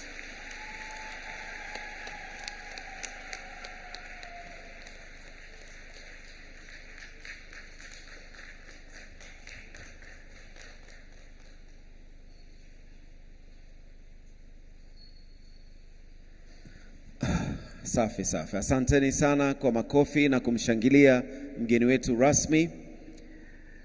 Naomba turudie hayo makofi kwa mara nyingine tena. Safi kabisa. Kwa hiyo tukio la kwanza, kama ambavyo tumemuomba naye mwenyewe ameridhia na kurudia, tukio hili Mheshimiwa mgeni rasmi ni uzinduzi wa mfumo wa ramani ya kidijitali ya utambuzi wa mashirika yasiyo ya kiserikali. Hapo awali Mheshimiwa Katibu Mkuu amekupa maelezo kuhusiana na mfumo huo. Na sasa basi Kwa pamoja tutashirikiana kwenye hili, lakini nitaomba zile shamra ziwe makofi yetu tu kwa kile kitendo, alafu tutatulia kwa sababu inaendelea na maelezo ambayo mtayaona kwenye screen. Kwa hiyo ni uzinduzi na maelezo kwa wakati mmoja. Kwa hiyo nitakavyoomba hivi sasa ni meza kuu, safu ya mbele. Mheshimiwa mgeni rasmi, naomba tusimame tafadhali. Kuna sehemu 5 za msingi ndani ya mfumo huu. Kwa hiyo tutahesabu kuanzia 5 wote kwa pamoja mpaka 1. Tukifikia 1, Mheshimiwa mgeni rasmi atagusa kitufe cha space bar kwenye laptop ambayo iko mbele yake kama ishara ya uzinduzi. Tutapiga makofi, vigelegele, alafu tuketi ili tuingie kwenye maelezo yaliyomo ndani ya video hii. Tupo tayari jamani? Tushirikiane. Tunaanza ngapi? Ngapi? Kufuatiwa na kisha alafu na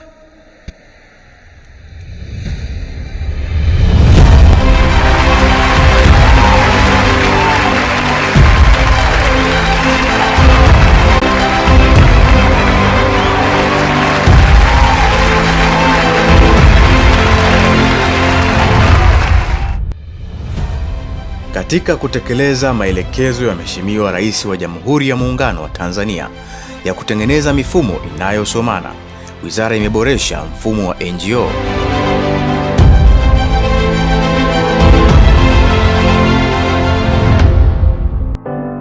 Mfumo wetu una module 5 kama zinavyoonekana.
Ramani hii imeandaliwa na Wizara ya Maendeleo ya Jamii, Jinsia, Wanawake na Makundi Maalum kwa kushirikiana na wataalamu kutoka Chuo Kikuu cha Dar es Salaam na wadau wa maendeleo hususan bado moja hapo nadhani, si ndio? World Health Organization. Wote makofi tuwapigie mengi sana. Tumezindua ramani ya kidijitali ya utambuzi wa NGOs Tanzania. Tujipigie makofi mengi sana.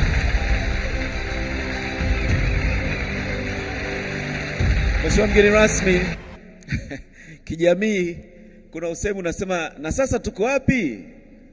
Tuko wapi sasa? Tunapatikana, si ndio? Tunapatikana vipi? Kidijitali, si ndio? Tujipongeze sana. Na hapa tumefika pazuri kabisa kabisa. Sasa naomba nimkaribishe kwa mara nyingine tena katibu wetu mkuu Dr. Saif Abdallah Shekalage.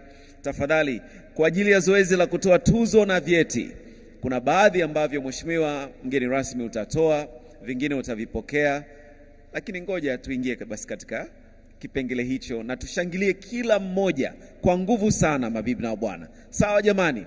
Kauli mbiu yetu inasemaje mashirika yetu? Safi, basi tupongezane, na tumepongezwa kwa hatua hii. Karibu sana Mheshimiwa Katibu Mkuu.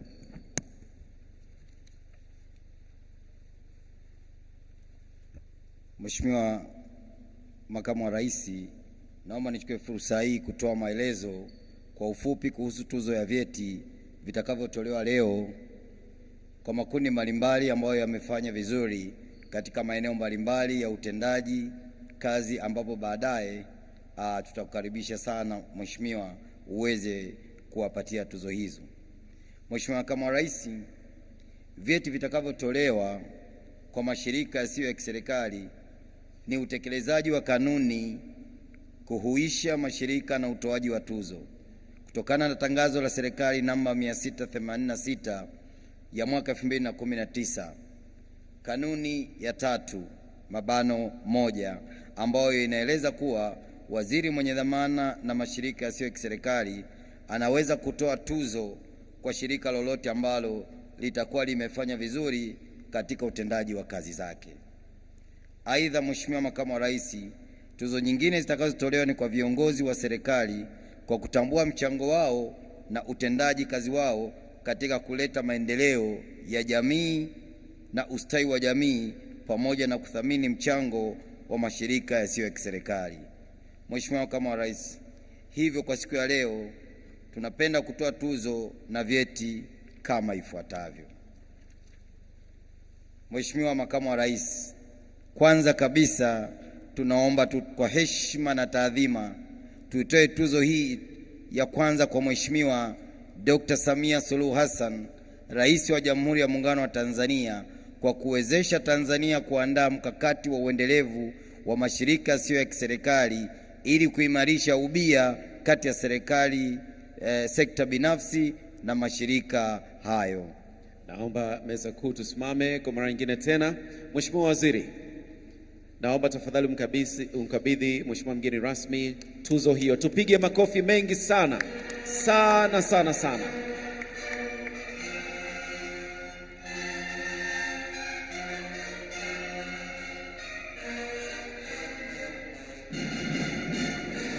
Jamhuri ya Muungano wa Tanzania. Kazi endelee. Hii inakwenda kwake Mheshimiwa Rais wa Jamhuri ya Muungano wa Tanzania Dr. Samia Suluhu Hassan. Asante sana. Tunakuja na nyingine. Nakushukuru sana, tunaomba umfikishie Mheshimiwa Rais tuzo hiyo. Mheshimiwa kama Rais anayefuatia ambaye tunatambua mchango wake kwa tuzo ni kwa Mheshimiwa Dr. Philip Isdori Mpango, Makamu wa Rais wa Jamhuri ya Muungano wa Tanzania, kwa uongozi wako thabiti na mchango wako katika ukuaji wa sekta ya maendeleo ya ustawi wa jamii. Makofi yanayostahili.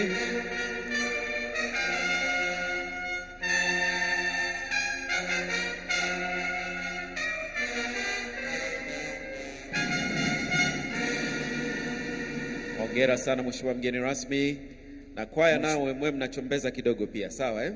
Mheshimiwa Makamu wa Rais, tuzo nyingine tunaomba umpatie Mheshimiwa Kassim Majaliwa Mbunge, Waziri Mkuu wa Jamhuri ya Muungano wa Tanzania, kwa mchango wake katika uratibu wa mashirika yasiyo ya kiserikali na kusimamia uanzishaji wa madawati. Kwake Mheshimiwa Waziri Mkuu, makofi, shangwe.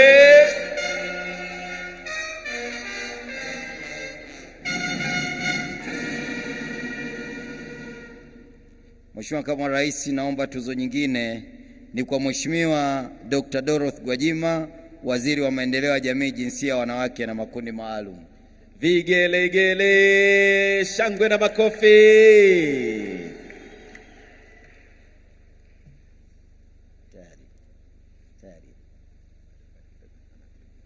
Haya, anapokea sasa hapo.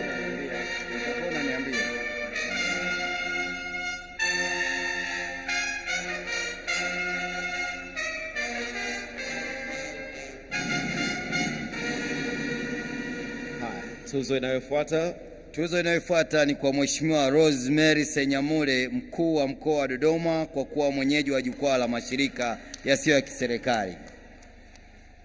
Mheshimiwa mkuu wa mkoa, oye! Hongera sana mkuu.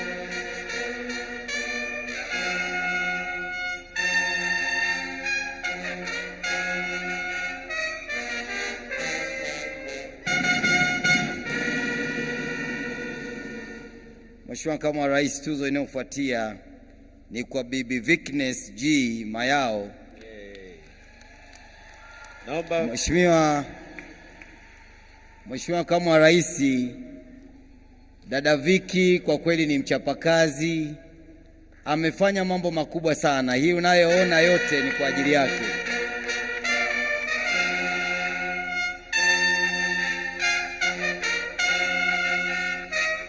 Dada Viki oye! Hongera sana. Mheshimiwa Makamu wa Rais, pamoja na kusema kuna kuchelewesha kutoa registration, lakini dada Viki anafanya kazi usiku na mchana. Mheshimiwa Makamu wa Rais, nimemfahamu kuanzia nikiwa katibu mkuu Wizara ya Afya. Nimefanya kazi naye kwa ukaribu. Kwa hiyo namtambua hata mpaka nimekuja naendelea kufanya naye kazi. Naomba tumpigie makofi sana. Mheshimiwa Makamu wa Rais, sasa hivi tunatoa vyeti vya pongezi. Na cheti cha kwanza cha pongezi kinatolewa kwa ubalozi wa Switzerland kwa kutambua mchango wake katika kuwezesha ujenzi wa mfumo wa ramani ya kidijitali. Ndugu Holger Tausch, tumpigie makofi mengi sana mshirika wetu wa Swiss.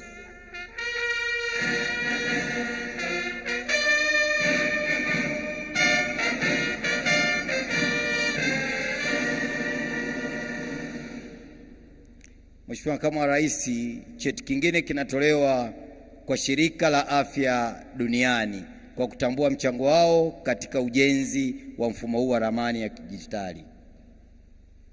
Shirika la Afya Duniani, naomba tuwapigie makofi mengi sana anapokuja mwakilishi.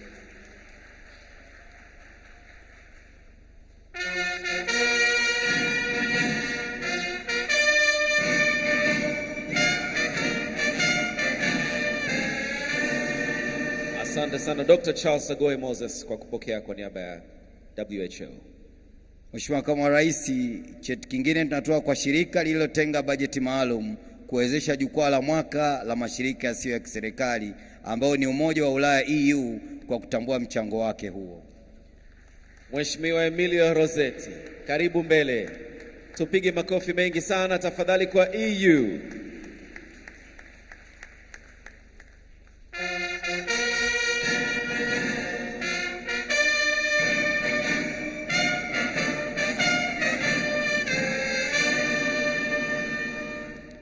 Mheshimiwa Makamu wa Rais, cheti kingine tunapeleka kwa shirika lililowezesha programu ya kizazi chenye usawa, nalo ni Care International Tanzania. Makofi mengi sana kwa Care. Mwakilishi wake yuko wapi? Dada yetu Prudence, naomba tumpigie makofi mengi sana anapokuja mbele. Asanteni sana Care International Tanzania. Safi kabisa.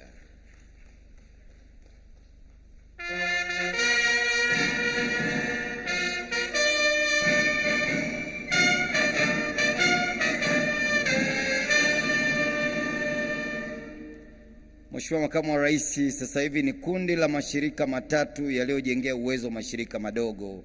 Nalo la kwanza ni shirika la Legal Services Facility.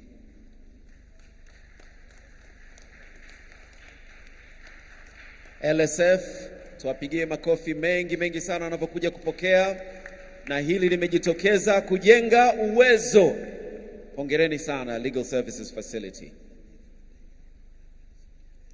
Okay. Na naomba anaofuatia itakuwa ni shirika la Foundation for Civil Society.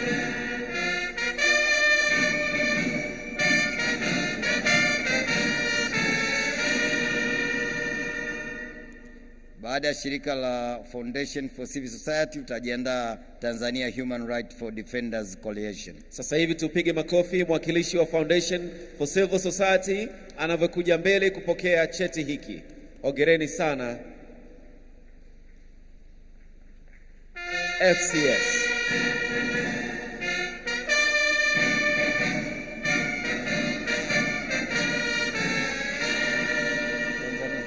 Tanzania Human Rights Defenders Coalition ndio hao wanakuja mbele hivi sasa. Naomba upite mbele upokee Bwana Ole Nguruma. Hongereni sana sana sana sana.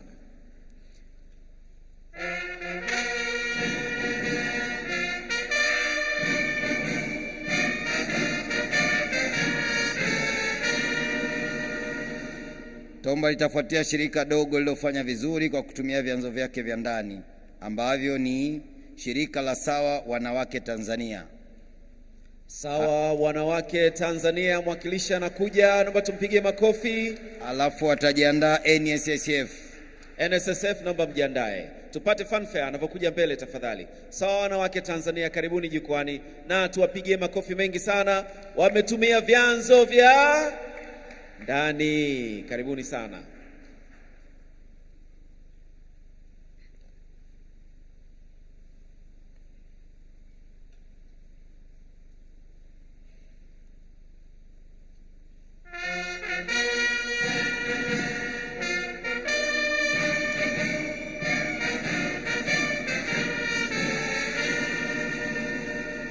Na sasa tupige makofi mengi yanayoambatana na yo NSSF. Karibuni mbele tafadhali, nanyi mpokee cheti chenu. Hongereni sana.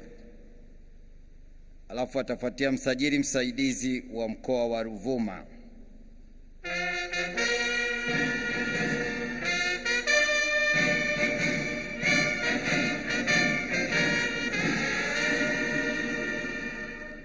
Mheshimiwa Katibu Mkuu, mweleze kidogo. Mheshimiwa Makamu wa Rais, zawadi hii ambayo cheti hiki cha mwisho kinatolewa kwa Bi Xaveria Mlimira, msajili msaidizi wa mkoa wa Ruvuma, kwa kuwasilisha taarifa za utendaji wa kazi wa mashirika yasiyo ya kiserikali kwa kila robo ya mwaka bila kukosa. Wakina mama oye!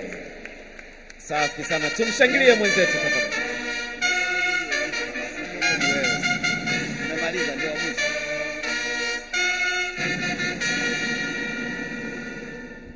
Tunafanya hivyo ili wakina mama wengine wahamasike na watendaji wengine wote waweze kuhamasika. Tuwapigie wote makofi waliopokea vyeti, mabibi na bwana, pamoja na kupokea tuzo. Safi. Sasa naomba niwakaribishe tuketi. Wapiga picha naomba muingie katika maeneo yenu, na mimi hapa niletewe listi yangu ya picha ili tuweze kuendelea na zoezi hili. Safi. Naomba kwanza niwakaribishe waheshimiwa mawaziri na manaibu waziri mliopo ndani ya ukumbi, muweze kusimama nyuma ya meza hii kuu, muweze kupigwa picha ya kwanza. Kisha mtafuata makatibu wakuu.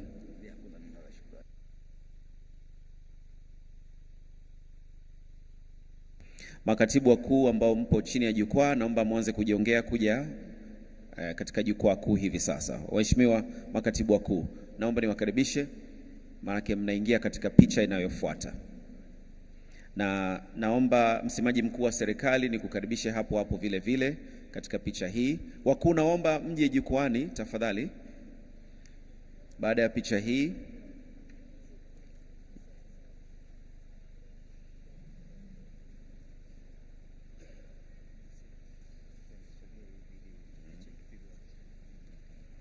Okay, sawa.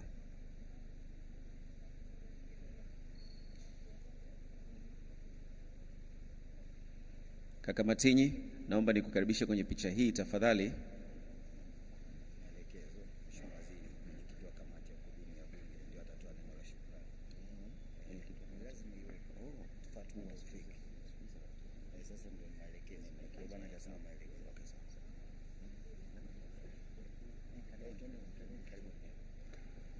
Mheshimiwa katibu wakuu na wawakilishi, naomba kushoto na uonyesha makulia kwenu. Naomba tafadhali wajumbe wa bodi, naomba mwelekee. Naomba mpite nyuma wapiga picha. Hima kidogo. na naomba wajumbe wa Baraza la Taifa la Mashirika Yasiyo ya Kiserikali mwe nyuma ya wajumbe wa Bodi ya Uratibu wa Mashirika Yasiyo ya Kiserikali. Msemaji wa serikali, naomba sasa wajumbe wa Bodi ya Uratibu mpande moja kwa moja jukwani, na wajumbe wa Baraza la Taifa la Mashirika Yasiyo ya Kiserikali msimame juu ya ngazi hizi tafadhali. Tukimaliza kupiga picha, naomba tushikie upande wa kulia tafadhali. Tunapanda kushoto, tunashuka upande wa kulia. Picha hii ni ya wajumbe wa Bodi ya Uratibu wa Mashirika Yasiyo ya Kiserikali. Naomba tuwapigie makofi mengi sana wajumbe wetu wa bodi. Wajumbe wa baraza, karibuni nanyi mpande jukwani tafadhali. Nadhani mtatosha wote kwenye picha hii. Karibuni sana. Wafadhili wetu wote, tunaomba tafadhali muweze kujiunga nyuma, naomba niseme trailer ya wajumbe wa Baraza la Taifa la Mashirika Yasiyo ya Kiserikali. All our sponsors, sponsoring partners tafadhali.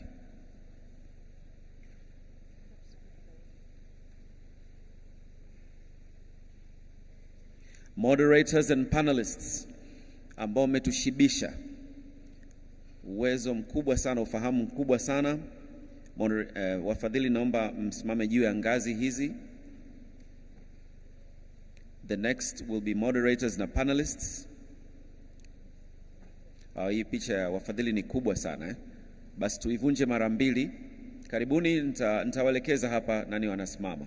Karibuni sana wafadhili wetu. Naomba tuwapigie makofi kwa sababu haya mambo yanawezekana kutokana na ushiriki wao, nia yao.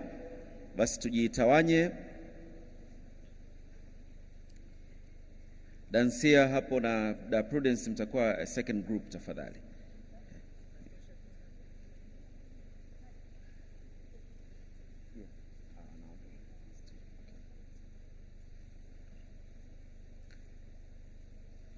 Moderators and panelists, are you there?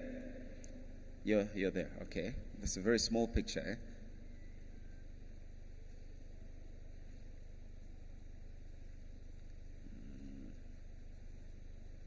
All right, asanteni, nashukuru sana. Tunaweza tukashuka. Kundi langu la pili la wafadhili, karibuni sana.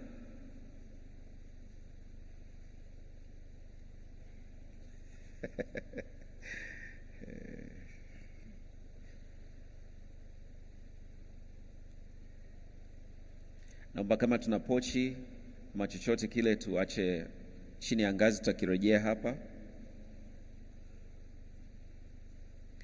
Moderators and panelists, please move up. Naomba msogee juu, mkaribie ngazi hizi. Naomba muache vitu vya mlivyoshika mkononi. Yes. Hii picha inatosha, tuingie ndani kidogo. Ili tuwe na curve mwisho. Tuwe na kama nusu duara mwisho wa meza.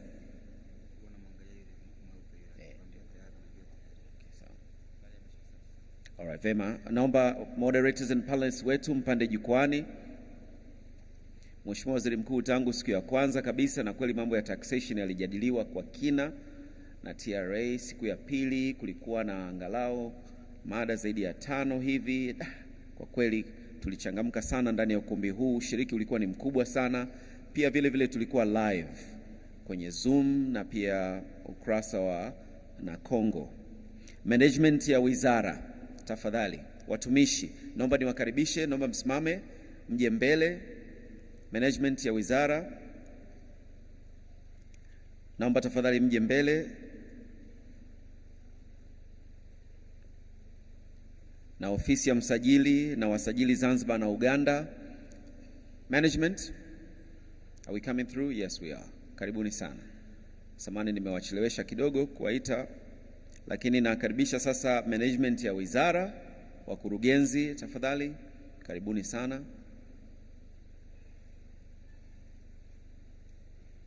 Na ofisi ya msajili na wasajili Zanzibar na Uganda.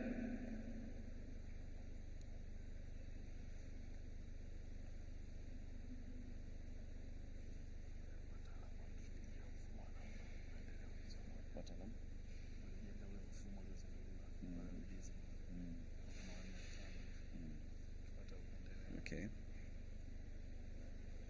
Asante, nashukuru. Inayokuja hivi sasa ni ofisi ya msajili wa wasajili Zanzibar Yes, karibuni sana. Na ndugu Okello, please join this picture. Wale wataalamu wa mfumo, tafadhali, nadhani mko wachache sana.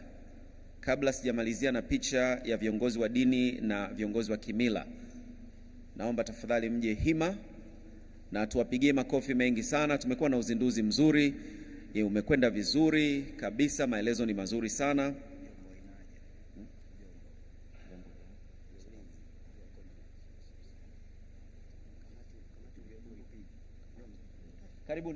Karibuni kwenye picha.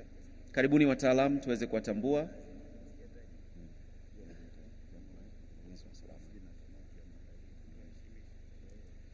Viongozi wa vyombo vya ulinzi na usalama, naomba niwainue katika maeneo yenu. Mlikuwa katika jukwaa kuu. Kama wengine mmeketi safi ya chini, naomba tafadhali tujiunge pamoja. Naomba niwakaribishe kwenye picha hii. Karibuni sana. Nawaona Afrika. Sawa. Karibuni kwenye picha inayofuata. Viongozi kamati ya ulinzi na usalama,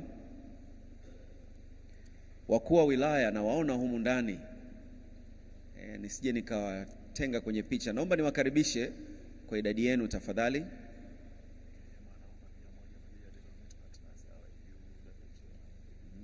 Okay, sawa. Wakuu wa wilaya tafadhali mliopo, naomba niwakaribishe. Na maras tafadhali.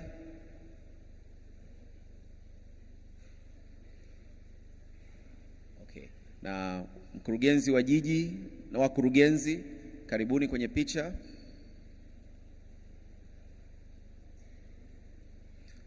Special picture following this with the WHO from the Swiss Embassy and the EU. Please stand by for that photo.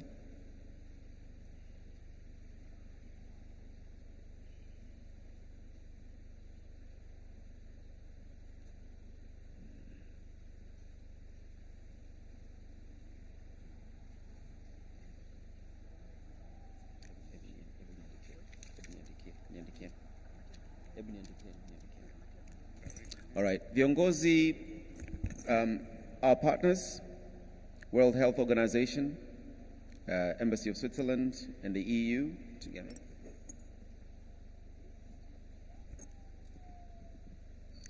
Hapa kuna kamati ya bunge ya kudumu maendeleo ya jamii. Waheshimiwa, karibuni sana wanakamati.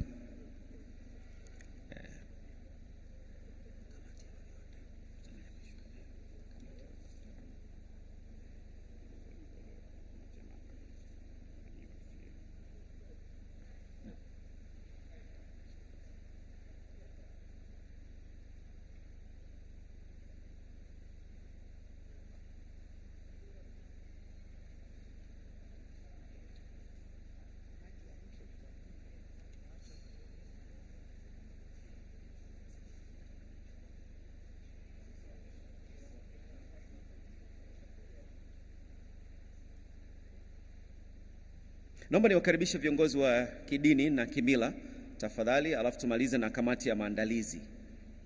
Naomba tuwashukuru sana viongozi wetu kwa makofi tafadhali wanavyokuja mbele. Mmetuombea dua na sala, shughuli imekwenda vizuri kabisa.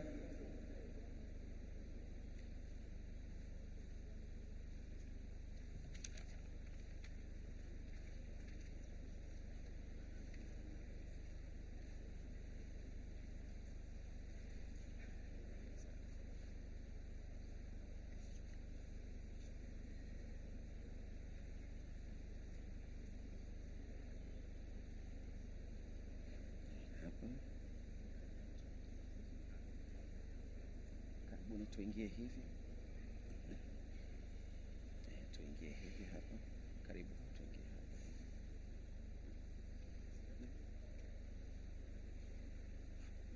Mwisho kule kuna nafasi kidogo. Naweza tukaenda mwisho, kiongozi wangu. Twende mwisho kuna nafasi.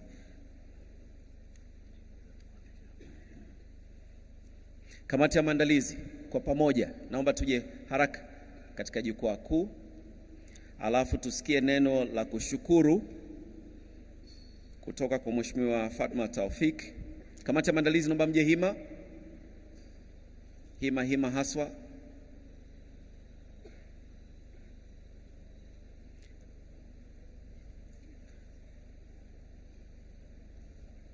Utaratibu ulikuwa ni mzuri sana.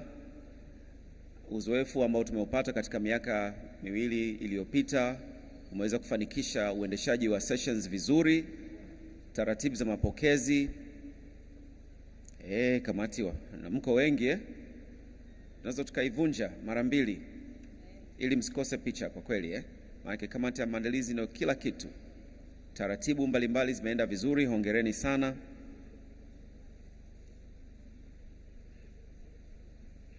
Pili, hongereni sana. Naomba tuwashangilie jamani, kama tumefurahia kikao chetu, maandalizi, taarifa ambazo tumezipokea, mapokezi yetu.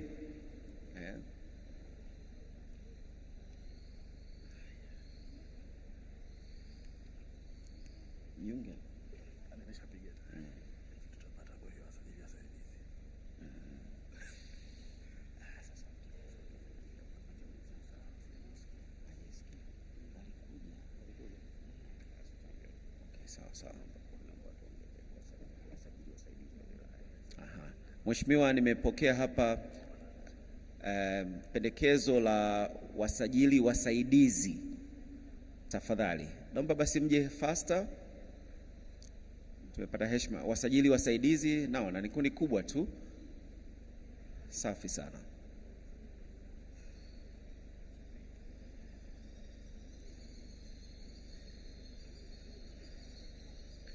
Mpo wengi pia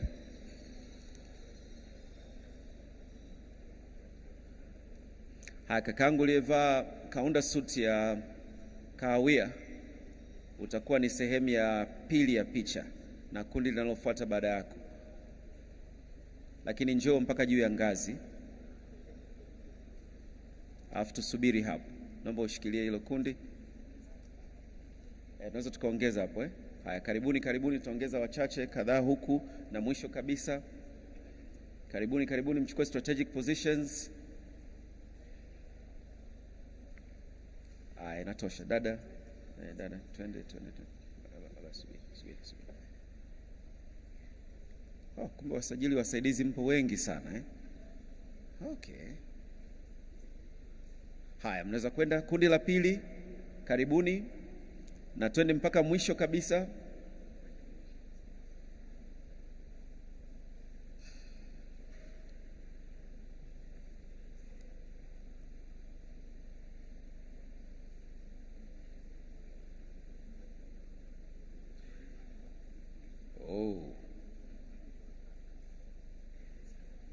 Haya, kumekuwa na uwakilishi mkubwa sana hapa sasa. Labda nipige picha 3 kwa kweli ili muweze iwe kweli. Mtatosha kweli?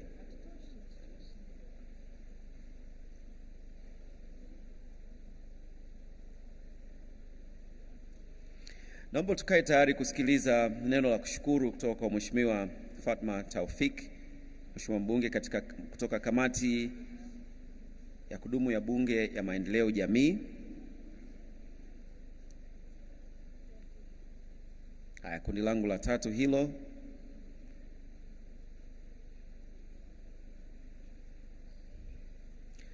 Na Mheshimiwa mgeni rasmi, baada ya neno la shukrani tutakuwa tumefika mwisho wa ratiba ya matukio haya.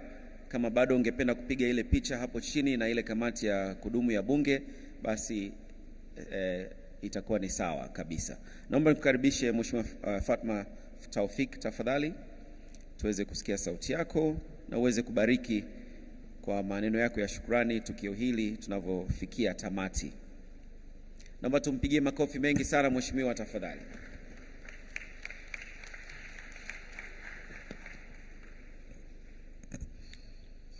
Asante sana. Mheshimiwa Dr. Mpango oye! Jamani, mbona mnaniangusha baada ya kazi nzuri hii? Mheshimiwa Dr. Mpango oye! Azaki oye! Asante sana Mheshimiwa Dr. Isdori Mpango, Makamu wa Rais wa Jamhuri ya Muungano wa Tanzania, viongozi wote wa meza kuu mliopo, pamoja na washiriki wote wa mkutano huu, naomba nichukue fursa hii kwanza kumshukuru Mwenyezi Mungu aliyetupa uhai na kuweza kushiriki katika tukio hili muhimu sana katika siku ya leo. Lakini sambamba na hilo, kipekee ni kushukuru sana wewe Mheshimiwa Dr. Isidori Mpango, makamu wetu wa rais, kwa kukubali kuja kuwa mgeni rasmi, lakini sambamba na hilo kutoa maelezo, maelekezo na maagizo ya jinsi gani ya kufanya ili kuleta ufanisi katika utendaji wa kushirikiana serikali pamoja na mashirika yasiyokuwa ya kiserikali. Mheshimiwa mgeni rasmi, lakini kwa namna ya kipekee naomba pia nimshukuru sana Rais wa Jamhuri ya Muungano wa Tanzania Dr. Samia Suluhu Hassan kwa kutambua mchango wa Azaki katika kuleta maendeleo katika nchi kwa kushirikiana pamoja na serikali. Mheshimiwa mgeni rasmi, jambo jingine ni washukuru sana wadau wote ambao waliuwezesha mkutano huu umeweza kufanyika kwa ufanisi mkubwa sana. Hongereni sana wadau wote mliofanya mkutano huu ukaweza kufanikiwa. Mheshimiwa mgeni rasmi, nimeiona kamati ya maandalizi. Hakika mmefanya kilicho bora, mkutano umekuwa mzuri, kila kitu kimekwenda sawa. Pongezi nyingi sana. Mheshimiwa mgeni rasmi, pia nishukuru sana wizara kwa kuona umuhimu wa kuzindua ramani ya kidijitali ya utambuzi wa NGOs Tanzania. Ninaamini uzinduzi huu wa ramani hii utasaidia vizuri katika ufanisi na utendaji wa kazi na kuweza kubaini mashirika yote yanafanya nini katika eneo gani na katika wakati gani. Na hii itasaidia kuepuka duplication ya kazi kwa baadhi ya mashirika. Kwa hiyo ina maana kwamba mashirika yakishabainishwa, mwisho wa siku yataweza kukaa pamoja na kuona kwamba utekelezaji wake wa majukumu utakwenda vipi. Sambamba na hilo, Mheshimiwa mgeni rasmi, mimi kwa niaba ya kamati yetu ya Bunge ya Ustawi na Maendeleo ya Jamii tunaendelea kukushukuru sana, lakini sisi tutakuwa ni washauri wakuu, kwa sababu kazi yetu ni kuishauri serikali kuona namna bora ya jinsi gani ya kufanya kazi na mashirika yasiyo ya kiserikali ili kusudi kuleta ufanisi. Lakini sambamba na hilo pia kutenga budget ambayo wizara yetu husika, Wizara ya Maendeleo ya Jamii, Jinsia, Wanawake na Watoto pamoja na makundi maalum waweze kufanya ufanisi katika kazi zao. Lakini hili naomba pia nilichomekee.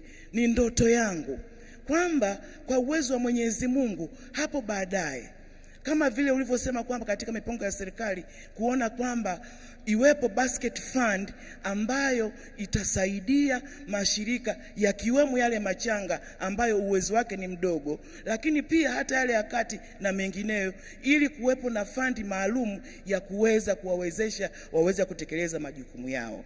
Kwa hiyo sisi kama kamati ya Bunge tutaendelea kuishauri serikali, na ninaamini kabisa mwisho wa siku ufanisi utaonekana na maendeleo yatapatikana. Mheshimiwa mgeni rasmi, naomba nitoe shukrani zangu. Asanteni sana kwa kunisikiliza.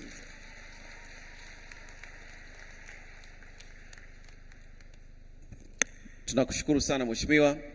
Mabibi na mabwana, naomba niwainue tafadhali na meza kuu. Jamhuri ya Muungano wa Tanzania, kazi iendelee, twende kazini ndugu zangu. Hongereni sana wana na Kongo, pongezi sana wote wa wizara, tupige makofi mengi sana tunavyomuaga Mheshimiwa Makamu wa Rais anapoelekea kwenye majukumu yake.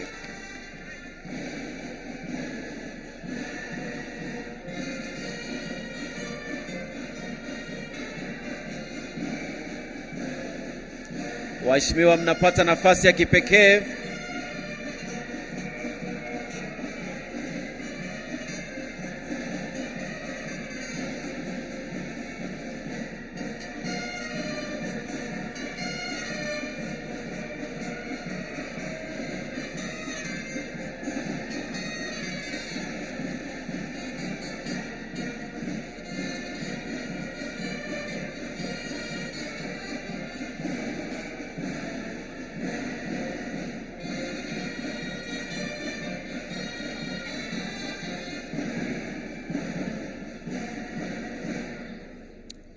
Umependeza sana. Dr.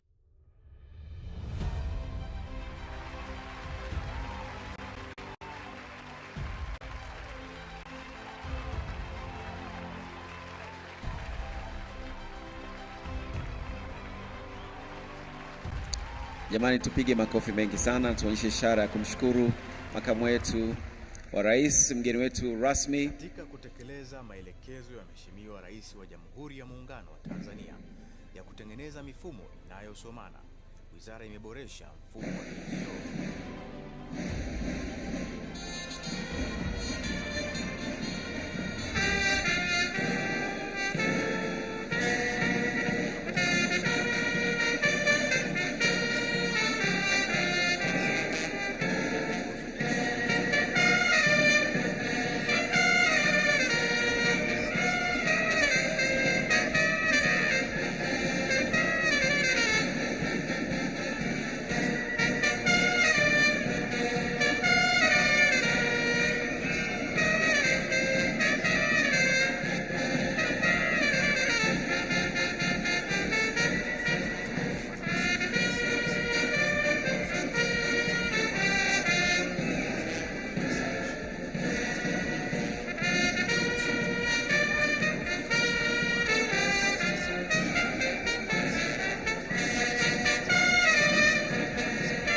wanasemaje?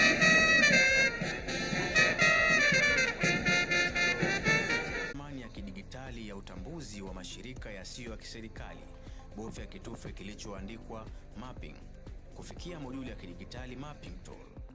Katika moduli hii itamruhusu mtumiaji wa ramani hii kutafuta taarifa za mashirika yasiyo ya kiserikali kwa kutumia jina, sekta, mkoa na wilaya. Ramani hii inamruhusu mtumiaji kuona mahali asasi ilipo na sehemu wanazotekeleza miradi yao. Ramani hii imebuniwa kwa kuchakata taarifa zinazoingizwa